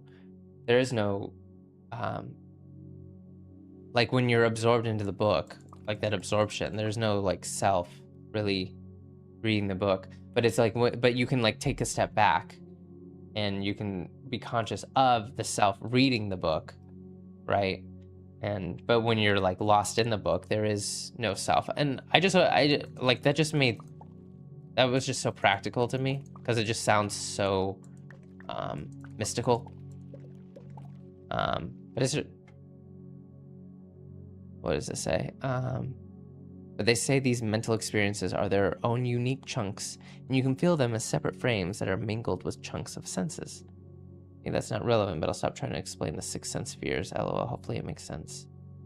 They say these mental experiences are their own unique chunks. Mental experiences, and you can feel them as separate frames that are mingling with chunks of senses. I mean, in the mindfulness in plain English,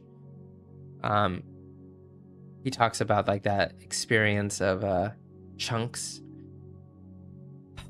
I mean, I have my own interpretation of it, and I think am I getting into it? I think so. Let me see what my next quote is.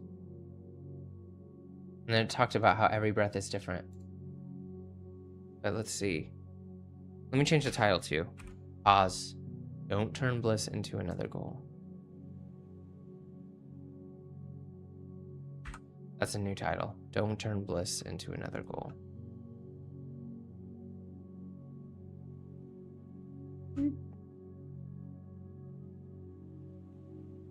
we go. Oh shoot. Where are we? There we go. Okay. Let me set my game up.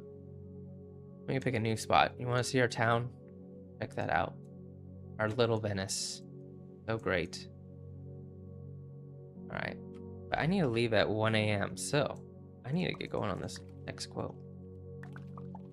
We have 20 minutes left. Thanks for hanging out, guys, by the way. This is so great. Anarcho Taco. Hello. I like the mushroom hello. Anyway, I should do my pitch before I go into the next quote. This is Magical Mystical Book Tour. It's a book tour. Name pending. It's a book tour because you don't have to read the book. I bring in the quotes. We're reading Mindfulness in Plain English by Bhante Gunaratana.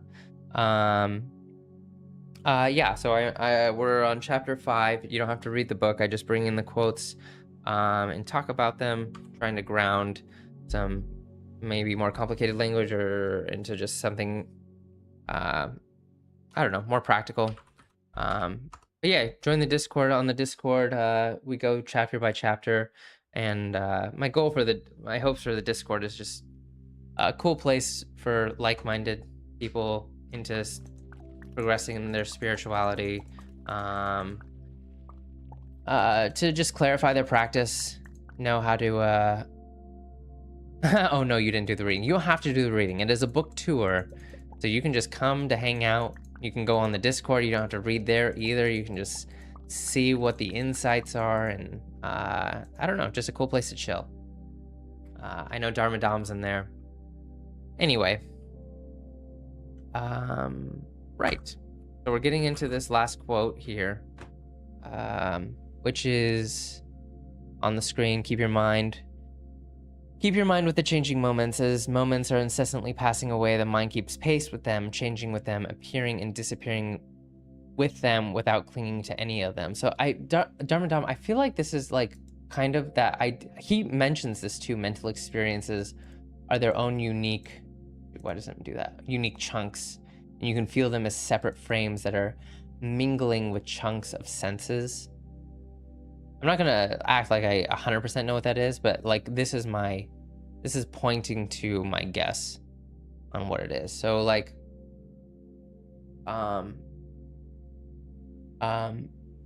because you're with present moment sensation, and the sensation is constantly changing, and your mind has to keep pace with it. It's like a shifting, shimmering nature. I don't know, like it's a shifty, shimmery kind of feeling. Like when you sense inside, it's not like constant. Like it's like feelings appearing and disappearing, and like your mind has to keep pace with it, because sensations are always arising and passing. So like, I don't know, that's how I take it, because it's just like it's happening so frequently that I don't know. I think that might be like that frame experience. But anyway, this is kind of like my PSA to meditators everywhere. Just like a mistake I got into, because it's like, yeah, moments are passing, they're incessantly passing. So like, I thought when I first started meditating, like sometimes I would just get like really cool sensations, like what I considered like a super special sensation, and that meant like, oh, this is it, you know, I'm doing it. This is and it's pleasant. So I like, I need to keep going, so I need to maintain it. So I'm clinging to the sensation, right? So this is just like, moments are incessantly passing away one after another. Good sensations, powerful bouts of concentration are all gonna arise and pass. And that's my PSA, because I really felt like when powerful sensations would arise, that I need to maintain them. And I felt like when I didn't maintain them, when they would eventually pass, that I did something wrong, that I lost concentration somehow, and now I'm not doing it anymore. It's basically just like the PSA is the present moment can't be wrong. Sometimes it's going to be high sensation, you're feeling inside, it's like, whoa, this is crazy. And other times it's just going to be subtle and not much going on. And it's more just, it's the awareness. Awareness doesn't need anything to change. Right? So, you know, keep your mind with the changing moments. Moments are passing away one after another. Just let it be. Right? And I think that was like, so you, Dharma Dom, you said 2 breaths are never the same. That's all the power of auto-suggestion. I need to go back and anyway, Dharma Dom, you said 2 breaths are never the same. I got really, my yoga teacher would say that no 2 breaths are the same. I got really hung up on that, because as I'm breathing, I would breathe and I would look for differences. Like I'm supposed to find the differences. Each breath needs to be different. But I took it, like what I was talking about before is I turned it more into that sensations are allowed, special sensations are allowed to pass. And that's what I take it to be now. Like no two breaths are the same. Right now you're breathing and maybe you're having a special sensation, but it's not going to stay. Every breath is different. Sometimes they're going to feel special. Sometimes they're not. It's just been such a relief. That quote was such a mental hang up for a while. And then it turned into, and then it turned into just this permission to, I don't know. Yeah, relief. Let me see what you guys are talking about.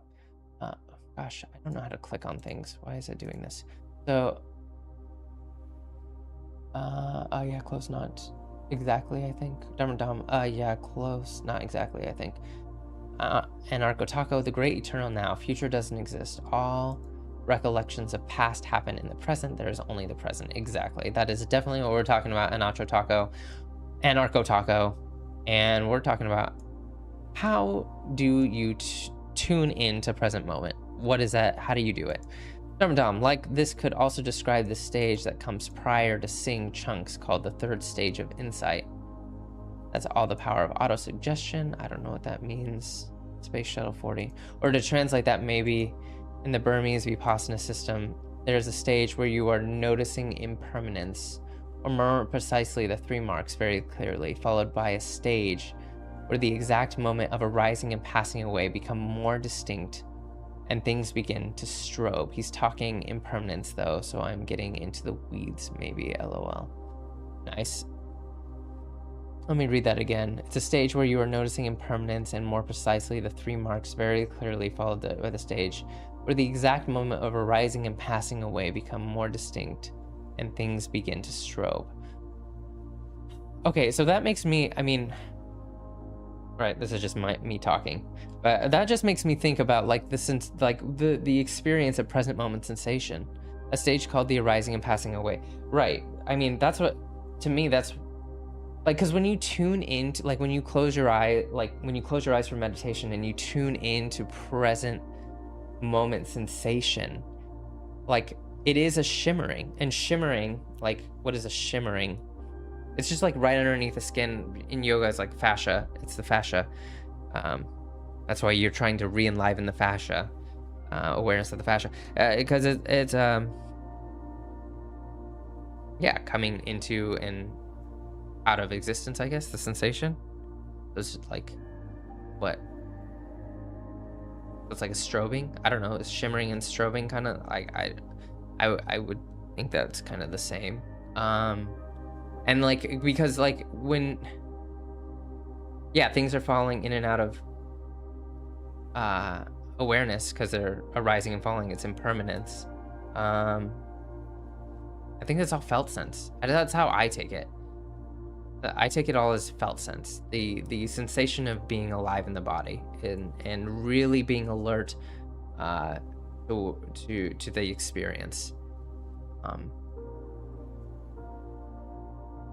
think it's saying the same thing, but that's what I think. Autosuggestion, self-influence, refers to a deliberate mental technique in which positive beliefs and affirmations are instilled in one's own subconscious through constant repetition in order to guide thinking, feeling, or behavior. Psychologically, it resembles the placebo effect. It's what you're doing when you meditate. Autosuggestion refers to a deliberate mental technique in which positive beliefs and affirmations are instilled in one's own subconscious through constant repetition in order to guide it, thinking, feeling, and behavior. That sounds like meta meditation to me.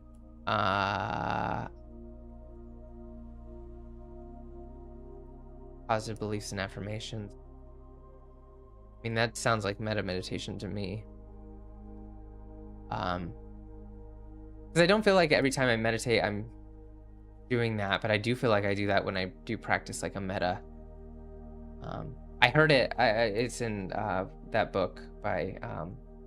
I read, the mainstream ones, I guess. What is it called? Loving Kindness by Sharon Salzberg. I think it was in that quote, or maybe I heard it on a Dharma Seed talk. I think it was actually on a Dharma Seed talk, that meditation is kind of like digging a trench.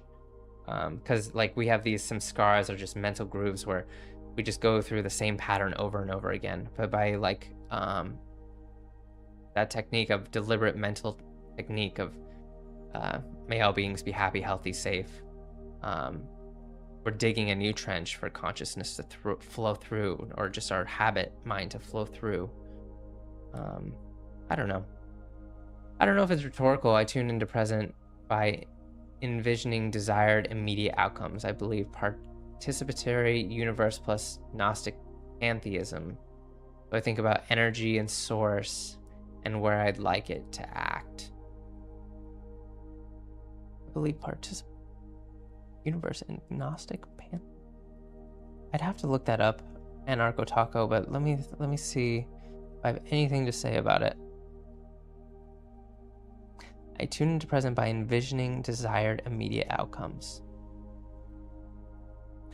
In your meditation, so I think about energy and source and where I'd like it to act.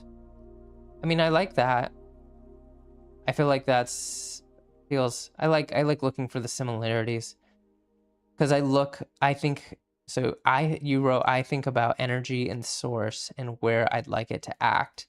To me that sounds like present moment sensation. Like I'll tune into my diaphragm and I'm sensing.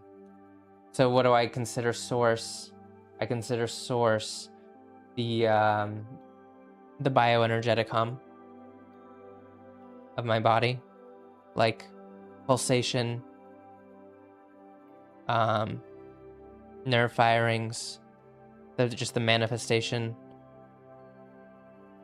of source and energy. So I'm just like, by tuning into present moment sensation, I guess I'm thinking about the energy. I'm not really thinking about it. I'm more like, because thinking about it, it's like conceptual. So I'm not really doing that. It's just like, what is this energy? What is the sensation in and of itself? But I feel like that's the same thing. Yeah, Shimmer, some say I can't diagnose you, of course. Burmese maps are very helpful if you'd like to check them. Oh, that's kind of interesting. Yeah, meta and DT yoga I do sometimes would fall under that, although belief in affirmations doesn't map very cleanly to meta. That's true. That's true. Belief in affirmation doesn't. Positive beliefs. Wait, well, I don't know. Is it not? Affirmation? Let's look at I'll look up the exact definition of affirmation. Affirmation is the act of affirming or the state of being affirmed.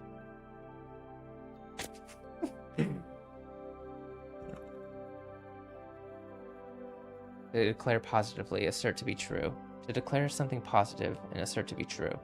Declare support for or belief in. I don't know.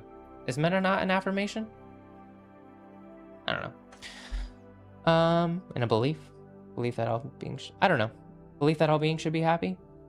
I don't know. Sometimes it's like, because sometimes you believe that like people shouldn't be happy.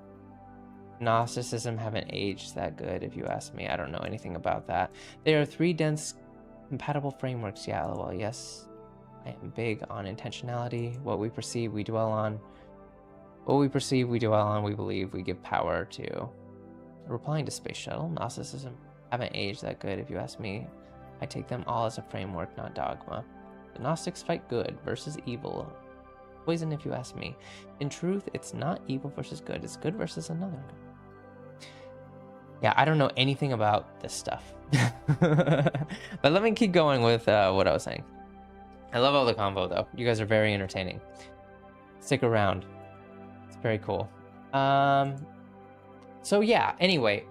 So I was saying, Dharma Dom, you mentioned no 2 breaths are the same. That was a mental hang up for me, because I was like trying to why do these breaths feel the same? I need to develop the perception I need to develop the refinement in my felt sense that every breath feels different, and it'll be a realization like, oh my goodness, every breath is different. But like now it's more of like a release. Now it's like I have, because sometimes I have, whoa, that was a really cool feeling and I need to maintain it. No, that's not what, you don't need to do that. Every breath is different. Sometimes it'll feel nice and sometimes it feels like very blah.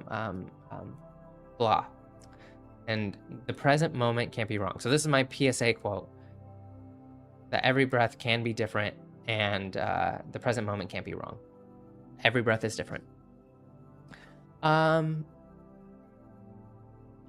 Yeah.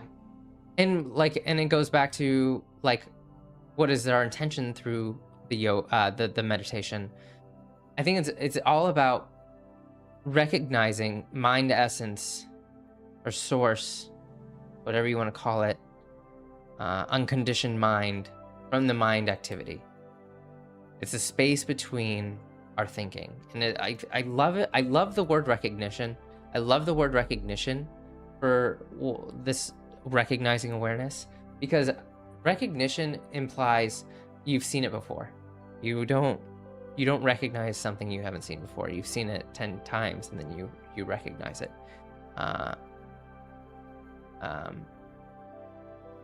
The present moment can also be good. Can't also be good. The present moment can't also be good. Don't forget that detail. Well, why can't the present moment be good? Okay. Anyway, I like the word recognition for unconditioned mind, because you've seen it before. So every time you sit into meditation and you tune into present moment sensation, you're tapping into unconditioned mind. It's the space between your thoughts. It's not at least the teachers that I've listened to, so many have affirmed that it's not this like egoically satisfying experience. You know, I listen to Eckhart Tolle some, and he's like, your ego won't be around to experience it. As in, it's just not it's not a satisfying experience, because the like ego is into satisfaction. So no ego's there, so it's not satisfying. Anyway, every time you meditate, every time you do yoga, every time you tune into present moment sensation, you're seeing it. And it like you do this for a couple of years, right? And you see it over and over and over again. And then it's a recognition. I feel like it's a recognition. Like the recognition is, oh, I know what this is. I've seen it 100 times. This is that unconditioned mind. This is source. This is, but it's familiar. It's you recognize it because it's become familiar, and it's like, oh, this is what I've been doing. That's something else I feel like is true, is like we talk about the path, right? But I think the practice I think the path is the destination. Like if you're on the path, if you're practicing, like you're already there, and it's just more of recognizing that you're already there. It's a recognition, the space between thoughts, right? So, right? Because I'm sure there's some aspect in your life where you're not satisfied. That's the ego. It wants something. It's hungry for something. Maybe it's trying to find the right relationship, or wondering if you're in the right relationship, or losing weight, or, you know, making more money, right? There's something that our mind craves and is greedy for. And each craving is its own mind activity, its own entity, its own ego. And as we sit in meditation, we see these thoughts come up, and then we tune into present moment sensation, and the thought relaxes and it rests, and then we're in unconditioned mind. But it's so subtle, but you're doing it, and then it's like seeing black words on a white piece of paper, right? Like the black words being our verbal dialogue, our ego senses that are talking and wanting something, and then the awareness in and of itself, which is the space between those, and we tune into that through sensing into present moment sensation. And yeah, eventually we recognize it, and I feel like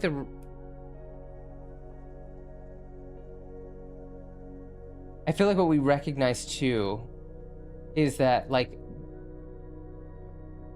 the unconditioned mind and the difference between the unconditioned mind and the conditioned mind is that, well, the conditioned mind needs things to be a certain way.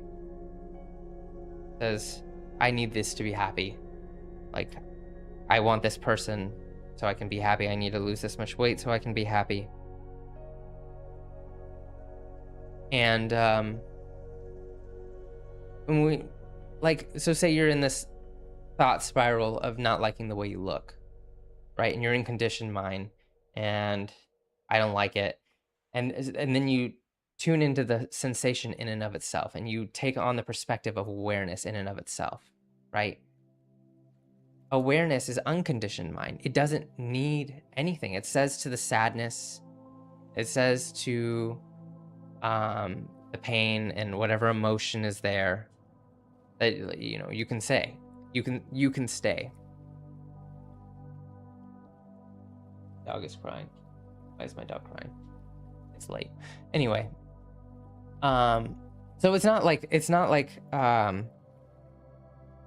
perfect, you know,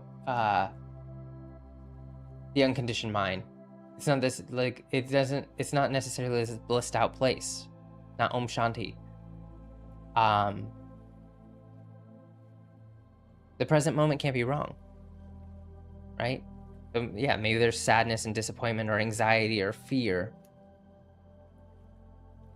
And the conditioned mind, the ego, wants to solve these problems.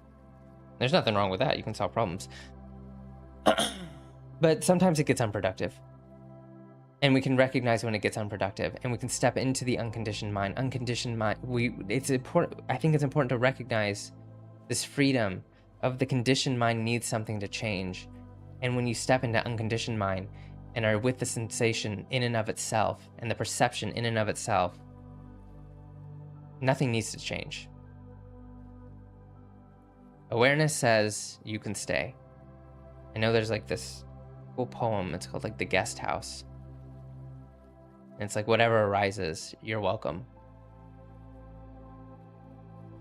That's the whole idea. And I think another thing to notice too, because I mean, they talk about how this is like an ultimate happiness, is like, you know, conditioned mind, I want a truck. The conditioned mind is like, I want a truck. And then we get the truck and it's satisfying, right? And why, and okay, this actually brings me into this last quote, and then I'm done. This was a quote, I think, from chapter 1 of Mindfulness in Plain English. Feeling good is the primary issue in human experience. We give the basic goal of feeling good many surface objectives: wealth, sex, entertainment, respect. But these surface objectives aren't what we're after. What we're really after is the feeling of relief that comes when the drive is satisfied. So yeah, you want the sex, wealth, right? You get it, and there is a satisfaction there. But what this is saying is maybe the relief is the release of craving. Right? Because I want the new truck. I get the new truck. And then there's that moment. I don't need it anymore. Right? But then another craving will come up, and we're going to have to feed that craving. Right? But awareness doesn't need anything to be different. Right? So when we tap into awareness and everything is welcome as it is, whatever the feeling is, the relief is there. Like, the relief that we're looking for through getting something is always now. It's always now. Because we can stop identifying with ego self. We can stop identifying with our desires that feel this bad feeling and say, I need to change it. Right? It needs a surface objective. It's going after the relief. And there's a relief in the awareness itself.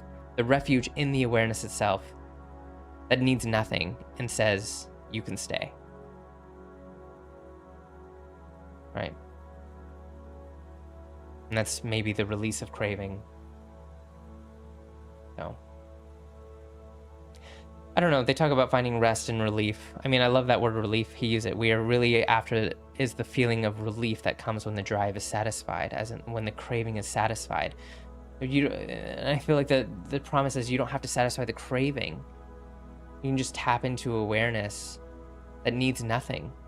And your relief is always now. The relief is always now, and it's through the body. The body is the path. What is it? What is the sensation of being alive in this bioenergetic body? That is awareness. All right. That's all I'm gonna do for today. Let me read these texts though. I love your guys' chat. The Gnostic fight. Okay. I didn't know anything about that. Can't put an endless nest. Wait, hold on. Semantic maybe though. Can't you pull out endless nested beliefs for any action?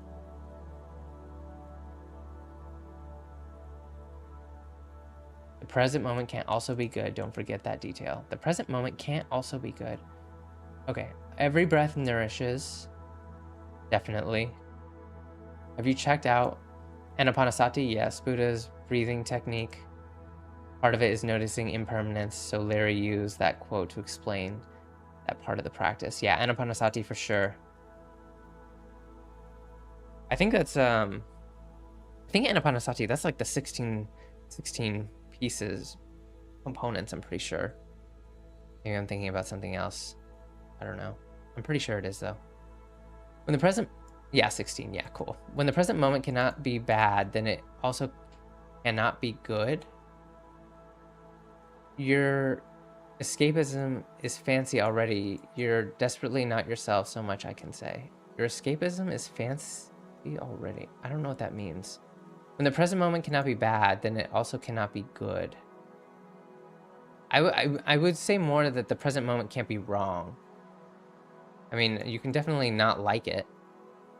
It's not like, it's more just saying like, what I mean to say is that the present moment is allowed to be bad, is what I'm saying. Like if you just like, if you're like looking at yourself in the mirror and you just hate the way you look and it feels terrible, awareness is saying to that pain, you can stay. So it's not, I think I would phrase it more as, wait, where'd it go? Oh, the present moment cannot be wrong. Right, because, yeah. And because I feel like there's a tendency to, like, cling to, like, I'm not, you know, Buddhism is practicing the ultimate happiness. Why am I upset or sad or angry or something? Like, it's wrong. I don't know. Anger is wrong, and I'm not supposed to feel this way. I think what I'm trying to say is you shouldn't should on yourself. That's like a classic way to say it, right? Don't should on yourself. I shouldn't feel this way, is what I'm trying to say about the present moment. I don't know what your escapism is fancy already. You're desperately not yourself, so much I can say. I don't know what that means. What's so bad is being a total common human? What's so bad in being a total common human? Why that desire to mutate into a godless Buddha figure? I mean, all that stuff you're striving for is granted automatically to you when you're able to stop striving for it. Try loving yourself instead. Why so bad? What's so bad in being a total common human? I agree. Why that desire to mutate into a godless Buddha figure? I don't know what that means. I mean, all the stuff you're striving for is granted automatically to you when you are able to stop striving for it. I agree. Try loving yourself instead. Agree. I may not clearly. Maybe you're agreeing with me. I agree with you. Because it's all about tuning into present moment sensation. Tapping into awareness itself. Everything is no shoulding on yourself. Present moment can't be wrong. And I like try loving yourself. I think that is like exactly. I feel like that is such the perfect I don't know, definition of love, because it's like you have, you know, this terrible feeling about like you hate your financial situation, right? And there's just this feel like you have this conglomerate of feelings, perception, and this terrible internal dialogue about how you suck as a human, and then you separate it and you are with the feeling of itself, and you would perceive that as, I'm an awful person. And then awareness, in this awareness, you just hold it in this awareness, and it's like, you can stay, you know? You don't need to go anywhere. Awareness doesn't need anything. I don't need you to do anything or go anywhere. And like, isn't that like so accepting? Like that to me is what loving yourself is, or what loving myself is from that permission to not have to be a certain way or to feel a certain way, and not get confined in it either. Because like, yeah, I'm upset about financial situation, and then I can confine myself in this prison of a week of dialogue of just getting stuck in this feeling and feeding it with dialogue. And like, yeah, there's just this way out, and it's love for the feeling in and of itself of that pain. And it's, you can stay. I love that. You don't have to strive for anything. It's granted automatically. Exactly. When you're able to stop striving for it. Exactly. Because the striving is, I don't like my money situation. I need to strive to finally be happy and fix myself. But no, it's like, and not that there's nothing wrong with goals and improvement, but you can just be so mean to yourself. And this is just a sanctuary, a refuge in awareness itself. Yeah, and people call it love for sure. I think so. Sounds like love to me. Anyway, I'm done. Follow if you're enjoying this, enjoying the chat. Subscribe. $10 donation to Water Aid at 8 subs. We're almost there. 8 more. That's not that many. Anyway, Discord. Join the Discord too. Yeah, we're going over chapter 6 next. Great place to just check out other people's insights on the current book. Good stream. Thank you, Anarcho Taco. I appreciate it. I worked hard on this one. Peace, power, love, and rage. Cool. 07. I don't know what that means, but thank you. I appreciate you, the compliment. I worked hard on this one. Anyway, thank you for hanging out. Thank you for chatting. I had a really great time. Thank you for all of the new teachers I want to check out.